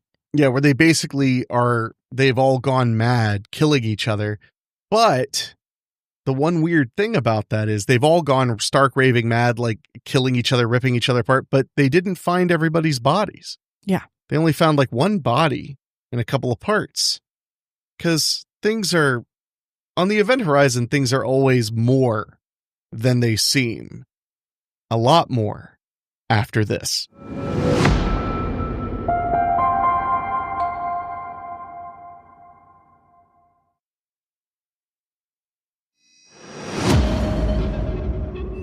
So we're back, and now we officially know horrors beyond human recognition are what killed the crew of the Event Horizon, likely. Hopefully they're dead. For their sake. Yes, correct. And now Weir is wandering the ship. I think at this point he finally goes down to the Event Horizon himself after being told not to. I believe so. Or it's around this point, yeah. Yeah, it's around this point, and it's because that's the point when he gouges out his own eyes. Well, he does that in front of it, yeah. Yeah, because he has that horrifying memory vision hallucination thing of his wife committing suicide, and we start to realize that in a weird way, this ship is the last remaining connection he has to his wife, because he feels like he drove her to suicide by ignoring her to create the ship. Yeah. So I don't know. I got kind of the vibe at this point that even if it was never expressly said, he was trying to find a way to find his wife. Possibly by like, oh, let's go to another dimension where she never died, or let's try to, go back in time to before she died, because there seems to be a lot of him like trying to in any way claw his way back to her. See, I'm going to have to disagree with you, because I think you're being too kind, and I think you're being too positive. Okay. I think Weir is looking for the torment he deserves. Okay. Yeah. Okay. I think that's why he had such a massive shift once he experienced the ship speaking to him. I think that because before that while he's haunted by nightmares and he's a little kind of perplexingly jovial and all of that, I think that, and my opinion personally is that I think that his obsession early on was just to rescue his life's work. Okay. Like to make his life's work better. Yeah. Or not better, to save it, to rescue this ship that meant everything to him. And I think that's why he had these horrible nightmares about his wife extra, was probably because of the guilt he feels from the fact that he let everything in his life fall to the wayside except for the Event Horizon. And the Event Horizon disappearing, because the way they describe in the opening crawl is it appeared in Neptune. Yeah. Like it appeared. Yeah. It wasn't there. And then it was, and then a distress signal made people aware that the Event Horizon even existed anymore. Because there are a million theories. So it was somewhere for 7 years. I think that when he got on the ship and started seeing the visions, or even before he got on the ship, when it started speaking to him, I think that he realized, I have created a gateway to hell.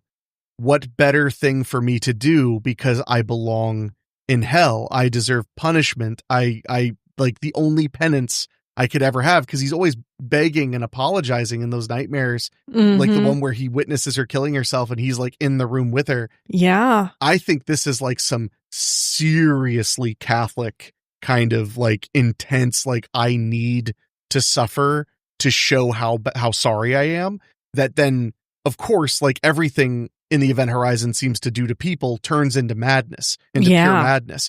And I do think that, considering he opened the gate, he caused all of this in the first place, and he has this deep, dark self-loathing. That's just my thought, is I think he wants to be in hell. He's excited to be in hell. Well, especially after he gouges out his eyes. He's very... Because another great line of the week, I don't need those to see. I don't need eyes to see. Yeah. Yeah. Not where we're going. We don't need eyes to see. Yeah. So, sorry, I'm collecting my thoughts. Why? One of the things that stands out about this movie is especially once the Lewis and Clark has been damaged, something is always happening. There's not a moment to breathe. And so simultaneously, while the captain and DJ are like having this revelation of what happened to the original crew. And they're kind of discussing that they believe that the ship came back with something evil. They're not quite at the conclusion yet that the ship itself is the evil. They just know like the evil is here. While that's happening, we also, Dr. Weir has gone totally mad and ripped out his eyes. And that's also when Smith and Dr. Peters are trying to collect as many tanks of oxygen as they can. Because basically, like we said, they took the oxygen scrubber from the Lewis and Clark, installed it on the event horizon. They cleaned a whole bunch of oxygen and put it in tanks so that they can take it back onto the Lewis and Clark. So they're collecting all of these tanks. They're not collecting, they're collecting the filters. The filters. That scrub the carbon dioxide out. Okay. The air. Sorry, and because some of them are used up, that's why some of them they throw. Oh, they were like these empty. Yeah, this one's used up. This one's used up. One's done. Yeah. That's when Peters like has the worst because she's been having these flashes of hallucinations of her son, and now she has like a whole out nightmare vision of her son being tortured, and then she sees him in the hall, and she just chases him down in the hall, and then she meets her end in the medical bay of the event horizon. And that's when who was it that had like the most Hellraiser kind of death? Because one of the guys, like Dr. Weir, just gutted him. That's what that happened to the doctor. Okay. That was to him. DJ. So as all of this is happening, we've had it set up where there is a emergency protocol for the event horizon where basically two parts of the ship can be separated. Yeah, there's a corridor that connects the bridge to the engine, basically. And the corridor is lined with explosives in order to turn the bridge basically into like a lifeboat so that it can escape the experimental engine that apparently is powered by hell itself. And that's about to pay off in multiple ways after this.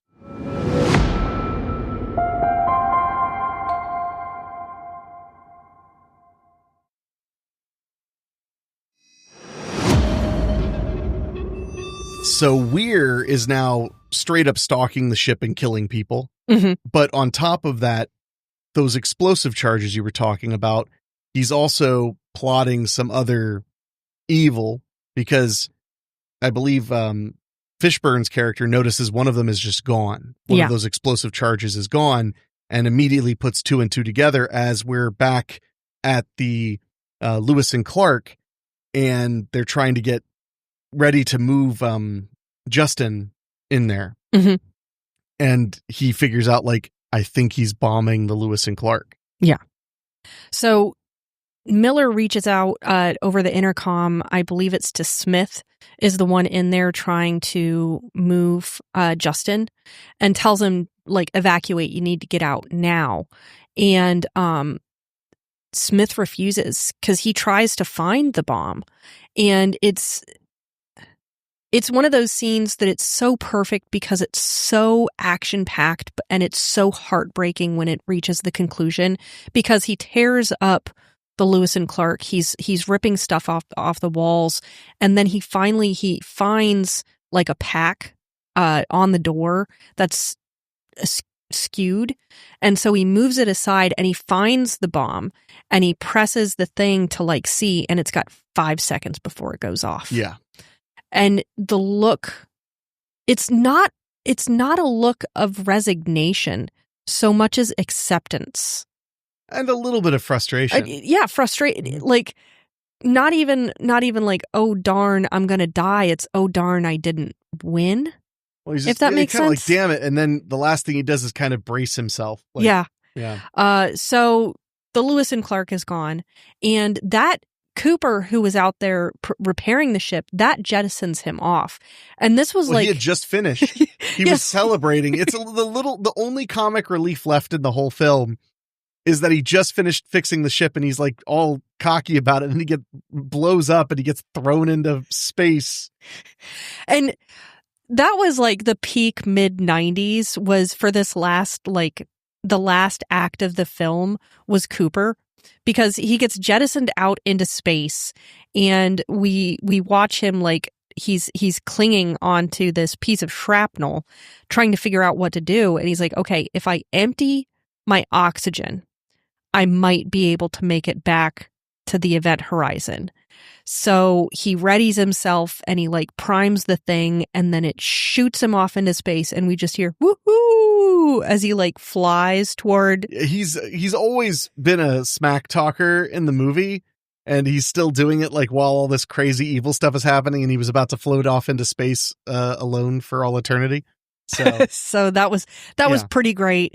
And talk about a moment when you need levity. Yeah. Because now what we're stuck with is we have to figure out how to get everyone safely onto the bridge of the event horizon, stop Weir, and then separate the event horizon, the bridge, from the engineering section. Well, from the engine. Well, a lot happens in this moment because Miller encounters Weir in the bridge. And at this point, Miller, after discovering the dead body of DJ, the horrifically mutilated dead body, right before that had happened, Miller had told DJ, like, if you see Weir, because he fully was aware now Weir is killing people. He was like, if you see Weir, you take him out. Mm-hmm. And the way DJ reacts, is very like, yep. Yeah. Like, I will. Like, I'll kill him. So Miller's now, DJ's dead, and Miller has taken one of so the way they were fixing the ship was they were using like a combination of some kind of like an adhesive to seal, and these like, they were almost like nails. Uh-huh. They would punch through a hole and then spread on the other side to lock them in place. Yeah. So he takes one of those, charges it up, and makes it clear he wants to kill Weir with it. So he heads up to the bridge, and the bridge is empty, lightning going, and he finds the body of Lieutenant Stark. Yeah. Beat up, bloody, and she's alive. Mm-hmm. So as he's checking on her, though, one of my favorite moments of the whole movie, he's checking on her. I don't even know if you caught it because it's so, I mean, it's clear, but it's also really subtle because his reaction is my favorite part. As he's helping her and he's kind of checked her out and he's confirmed that she's alive and stuff, he literally looks over to where he had the gun, and the gun's just not there anymore. And he just goes right back to her. Mm-hmm. Because mission focused, like, that will come about when it comes about. Yeah, right now, top priority is his crewmate. Is her, yeah. But like, the gun's gone and he barely reacts to it, but he does acknowledge it. So then, of course, as they're trying to get out of there, we reveal under lightning strikes, Dr. Weir is sitting on the captain's chair with the gun on his lap, eyes gone, nuttier than a squirrel turd. And he's like covered in blood because, again, he's been mutilating and killing people. And himself. And himself, yeah. It ain't a party unless you join in, right? I mean, fair point. And I got to say that the more that we talk about the movie, the more I think I am right about him wanting to go to hell. Yeah. Because think about it, like, he's like a lost soul. He's wandering life, going through the motions. His wife is gone. His life's work was gone. Mm-hmm. His life's work came back. He felt like he could probably find himself by figuring out what happened to his life's work. And especially if you want to go Catholic with that, because, there's a lot of punishment is good in Catholicism. Mm-hmm. Think about that for a minute. Like, what is the thing worse in Catholicism? What is the place worse than heaven or hell? Purgatory. Oh, yeah. Yeah. He's in like living death. He's not in heaven. He's not in hell. He's not even alive. Yeah. I do like that. Yeah. No, that's a very good point. And again, the imagery goes right along with it too. Just the imagery of him, turning around in the chair with the lightning in the background. It was all very haunting. But again, it's not the imagery that we would generally find associated with actual hell. He's not there being tortured by demons. The torture is being there in and of itself.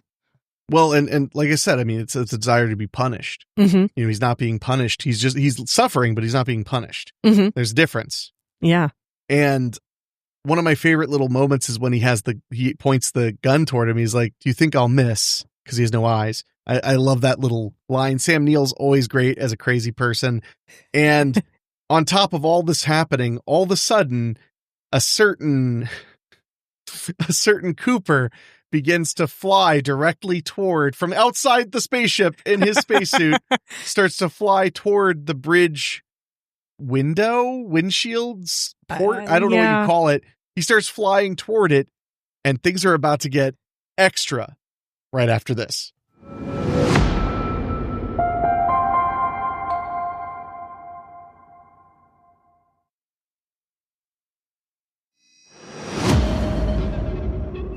So, as Cooper arrives outside the window of the bridge, Dr. Weir, without hesitation, but with thought, mm-hmm. points the gun to him. And it's important to point that out, though, because that's the best part. He doesn't just go and shoot without realizing, I'm going to wreck everything. No, he looks over at him and then smiles and does it. He knows it's going to cause the entire bridge to decompress. Yeah, but he doesn't care because that's more pun. No, he does care. He wants chaos. That's all fair he point. wants. That's a fair point.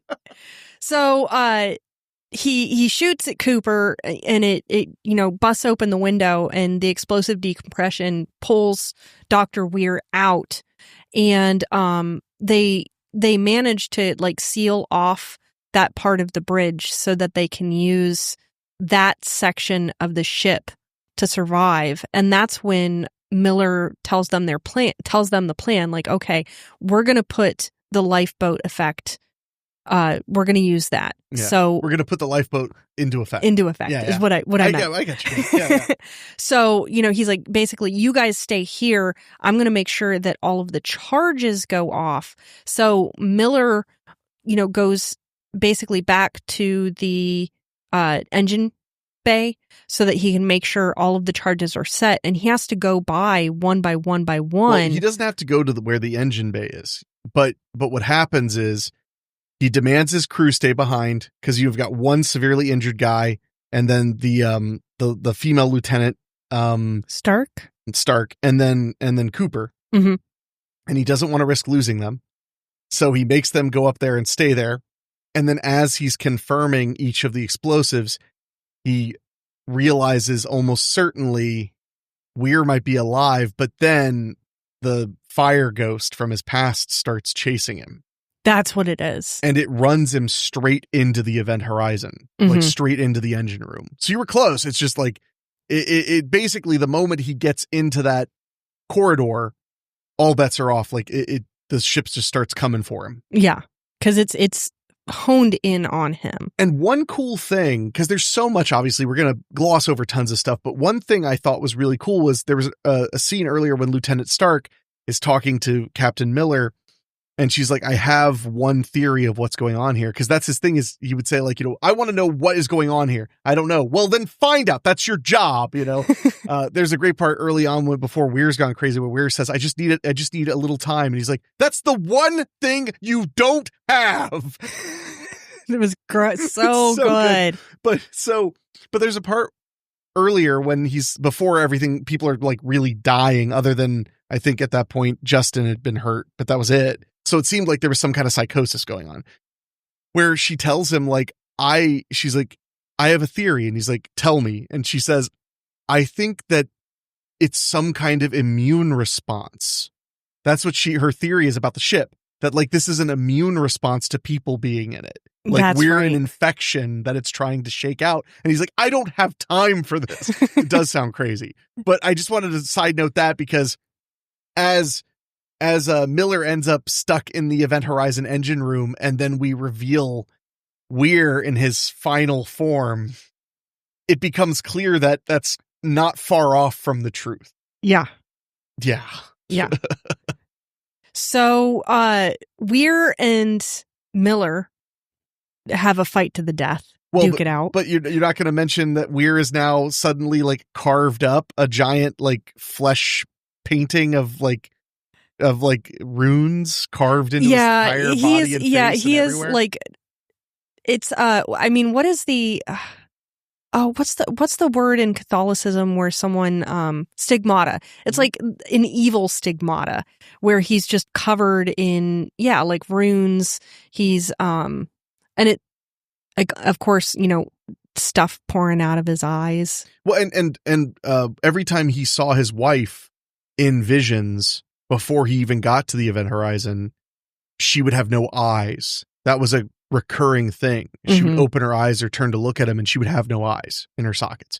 And now he has no eyes in his sockets. Just want to mention that too. Like, that's something that, messes with you. That's really like a fascinating choice. Yeah. Ugh. Ew. But now, but they are fighting. I just want to mention, like, I don't want to gloss over the fact that Weir is like standing there basically naked, covered in carved things. Like, he's just mutilated, like, beyond, cut himself up, nearly beyond recognition. He couldn't have cut himself up. It's all over his back and everything. That's my point. But it's important to keep in mind, like, when Miller had to go into the engine room to get away from that ghost or whatever, like, it's real. And that's something that Cooper had mentioned the first time he had that fear. He was like, I felt the fire. Like, it was really there. And that's the thing about this that I think is really interesting, is like the manifestations are real.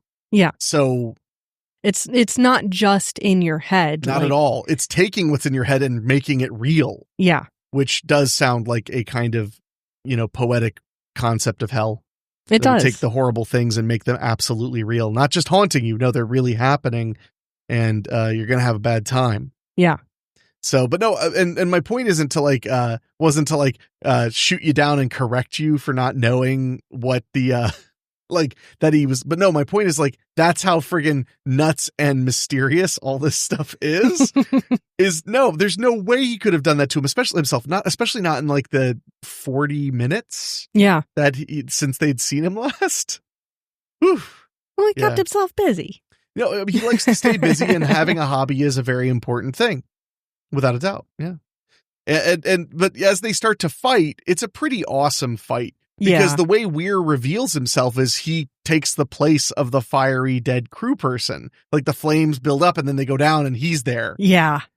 And friggin' you gotta hand it to Miller. He just starts walloping him with stuff, because there are a few of those, oxygen or those carbon dioxide scrubbers. He's like whacking them, but it's barely doing anything. And Weir had been expressing like superhuman strength earlier on, but he is trying like hell to fight him off and not allow his crew in particular to die. And that becomes especially obvious because when he was checking the explosive panels, they have remote detonator for it, and he retrieves the remote detonator, which falls to the side, of course. So now, as he's fighting with Weir, he's trying to just get to that remote detonator so he can separate the ship before.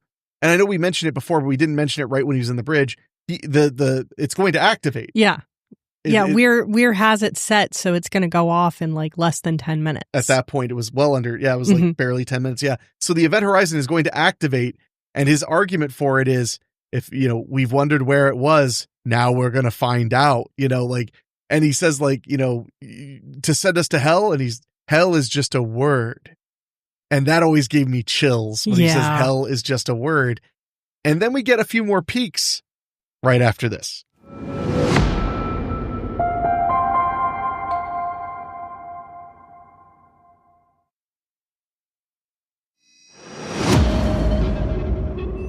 We're back, and the fight to keep from going to something like hell has begun, and Weir has shown the captain, I can't believe I've been saying his name like 20 times now, I forget it, has shown the captain more visions of what is on the other side. And one of my favorite things is it's so fast you can barely tell, but the crew members that are still alive are in the vision suffering. And he even says like they're not dead, and he's like they'll wish they were. So it's like, oh, this is a lot. There's so much shifting and stuff going on. And there was an earlier part where Smitty said something that I think about a lot when he first like starts attacking Weir and then gets stopped with that scalpel to his neck. He says like, you think you could just violate the laws of physics and blah, blah, blah. And I realized like there's almost like an attitude of heresy, like a tinge of it about the laws of physics. Yeah. Probably because their lives are in space, surviving only by the laws of physics that they can circumvent. Yes. So that's a really interesting element too. But one of the things about Event Horizon that I always found scary, that like always bothered me in a way, in a good way, because it made me think, was so Weir says that it's another dimension, a dimension of total chaos and pure evil. That's what he says. Mm-hmm. So this dimension has always existed, because that's how dimensions are. They coexist. So does that mean that what humanity is described as hell for tens of thousands of years, described as Hades and torment and all this, does that mean somebody saw the other dimension? Yeah, I got chill. This is what I think. This is why I like Event Horizon so much, because that's what I think about the whole time I'm watching the movie. I'm like, did they literally find hell? Mm-hmm. Is it just that hell is a literal scientifically provable place and you found it? Because, there are all these concepts, like to go back to Star Trek, like the concept of warp speed is the idea that you create to travel faster than light, you create a shield around yourself and move space around you. You don't move. Space moves around you. Yeah. And there were some little Star Trek episodes where they would talk about the concept of like what happens if like you go past warp 10. Do you end up, at one point they suggest that like you end up inhabiting all space simultaneously. And then there are other things like transwarp, which is a type of warp speed that's even faster, but you have to go through subspace corridors that have to be created ahead of time.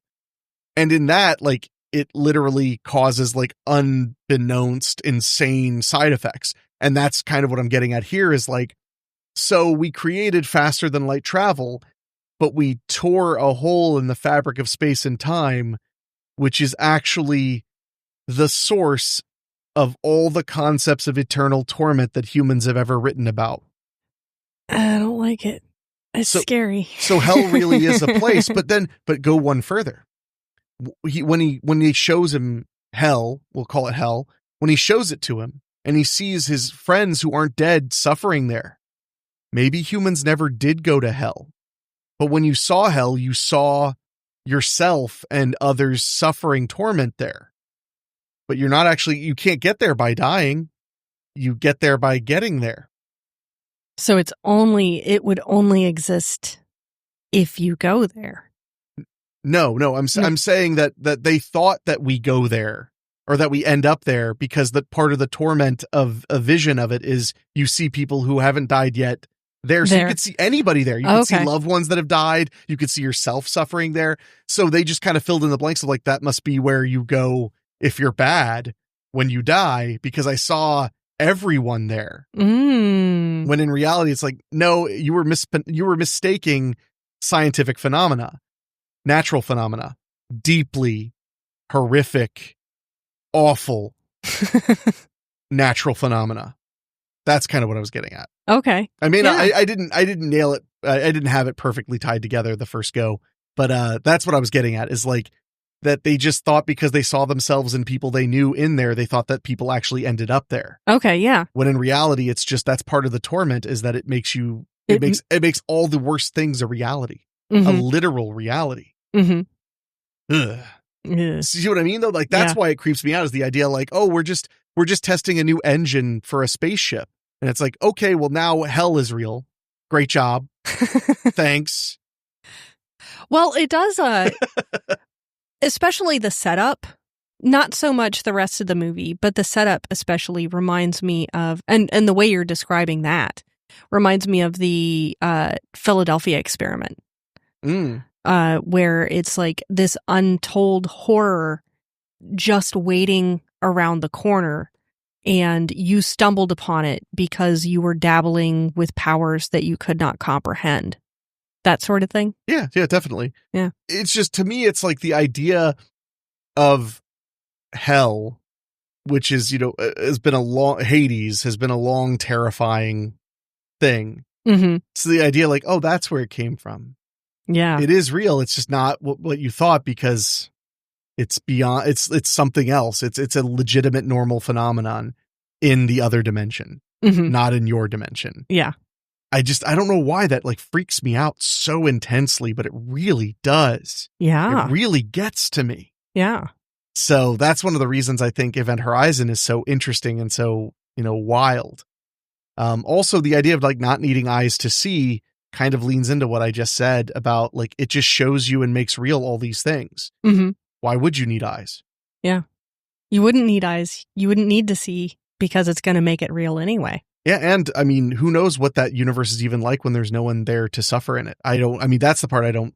Yeah. I mean, because we never get enough to know more. So I like, woof. Yeah. It's just, sorry. That's my thing though. And I wanted to get across to you. Like, that's what makes me really find Event Horizon scary. Like, really, I agree. really scary. Yeah. So, but yeah, so they're fighting it out. I didn't know if there was, if you had a riff beyond that too. No. So they're fighting it out, and he's trying to stop Weir. So he's trying to stop Weir, the monstrous Weir, and trying to, reach for the detonator. Mm-hmm. And the whole time we're starting to realize that for Captain Miller, we're hoping against hope that, there's a way that he in particular can get out of this. But given what we know about him and his past, we're starting to see that there's really not, for him, there is only one way to win, and that is to save his crew. Yes. And that is ultimately what he does, is he, as the gravity drive, the Event Horizon drive activates, he manages to get the detonator and detonate the two parts of the ship apart from each other. So their part of the ship goes into a black hole and just gets, sucked into hell, while the bridge is kind of like safe. And so that's when Stark and Cooper are able to get into stasis. They get safe. They have Justin with them. He's safe as well. So they're just waiting it out. And I believe the text, it says it's like 70 days or something when they finally get found. Well, they go into stasis sleep as well, because they don't have enough food or oxygen. Yeah, they wouldn't just survive. Keep going anyway. And luckily, maybe they do get discovered after this.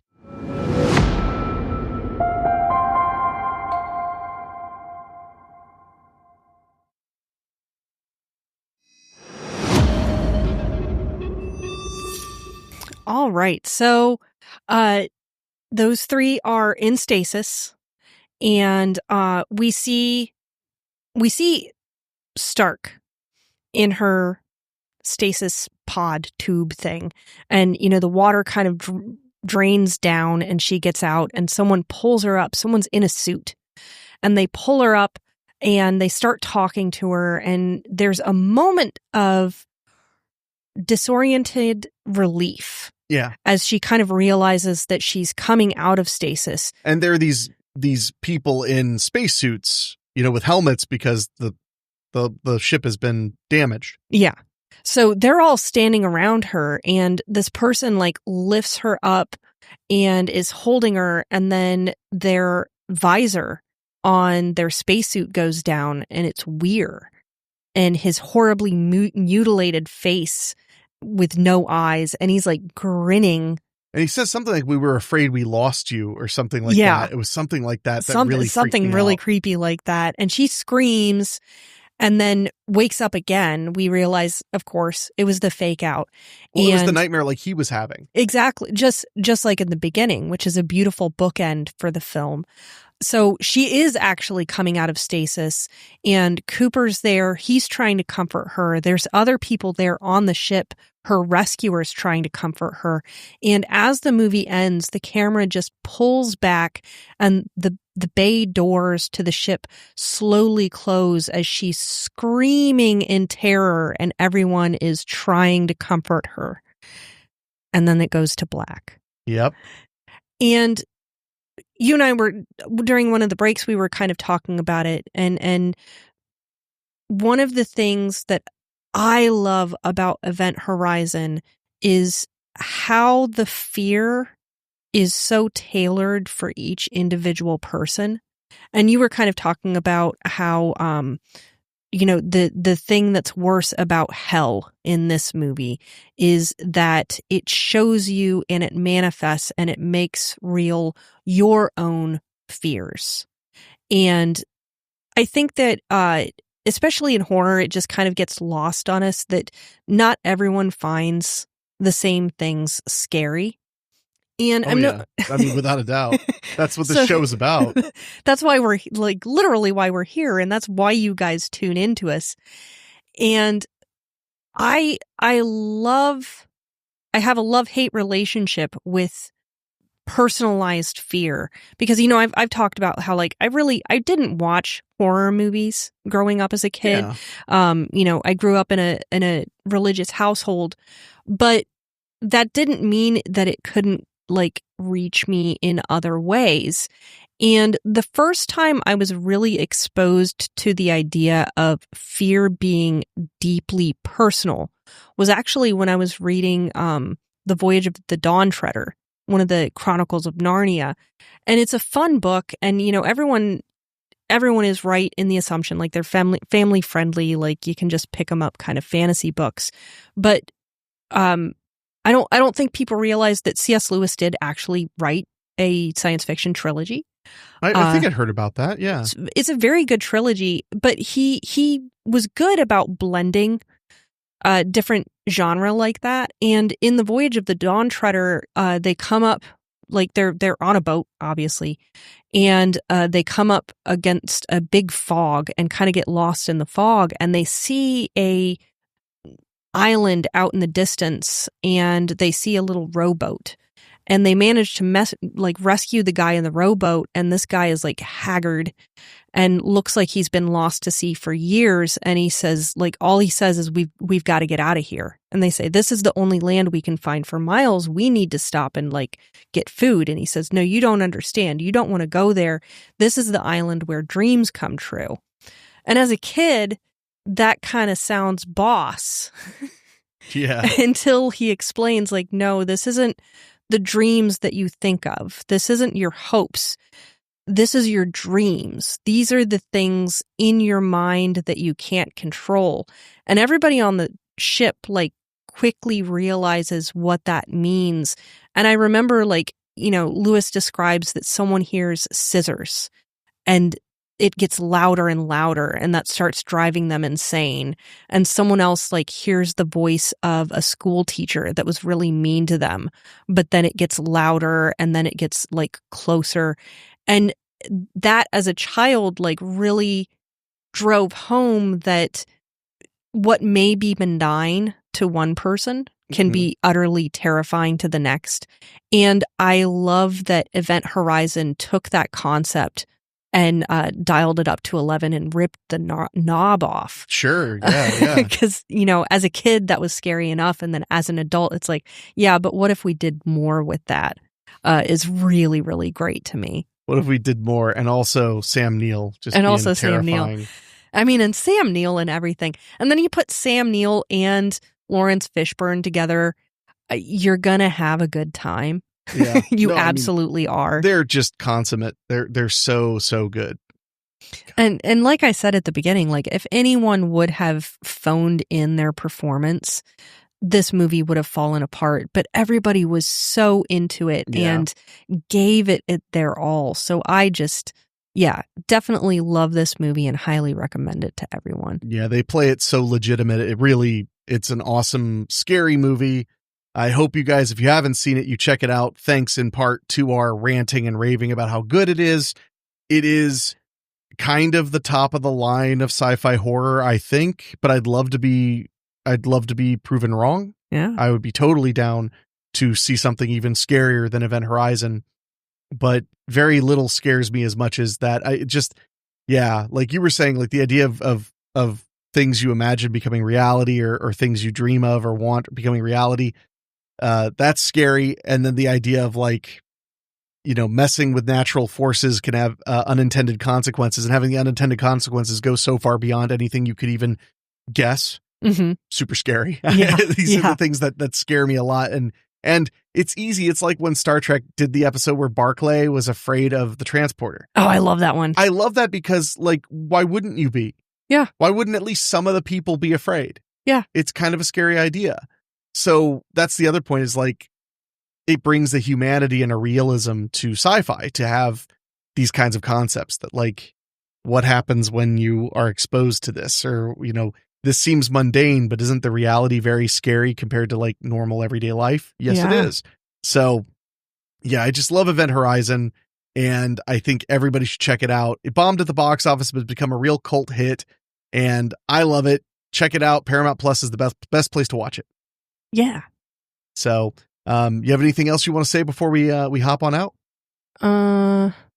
Don't mess with space time. Oh, I thought you were going to say we're covering Evil Dead next time. But that's that good too.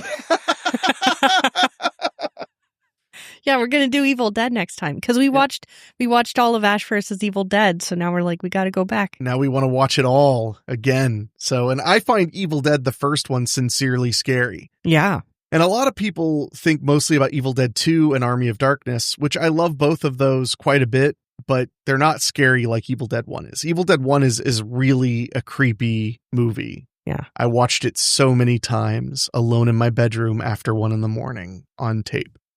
And I'll talk about that plenty when we get back next time, which will likely be next week. Not making any total promises, but likely. So, with all that being said, I guess it's time to head out. All right. So thank you guys so much for listening to Cutting Deep into Horror with myself and Rachael Redolfi. If you loved what you heard and you want to send us an email, recommend a movie, say something we got wrong, you can send it to weeklyspooky@gmail.com.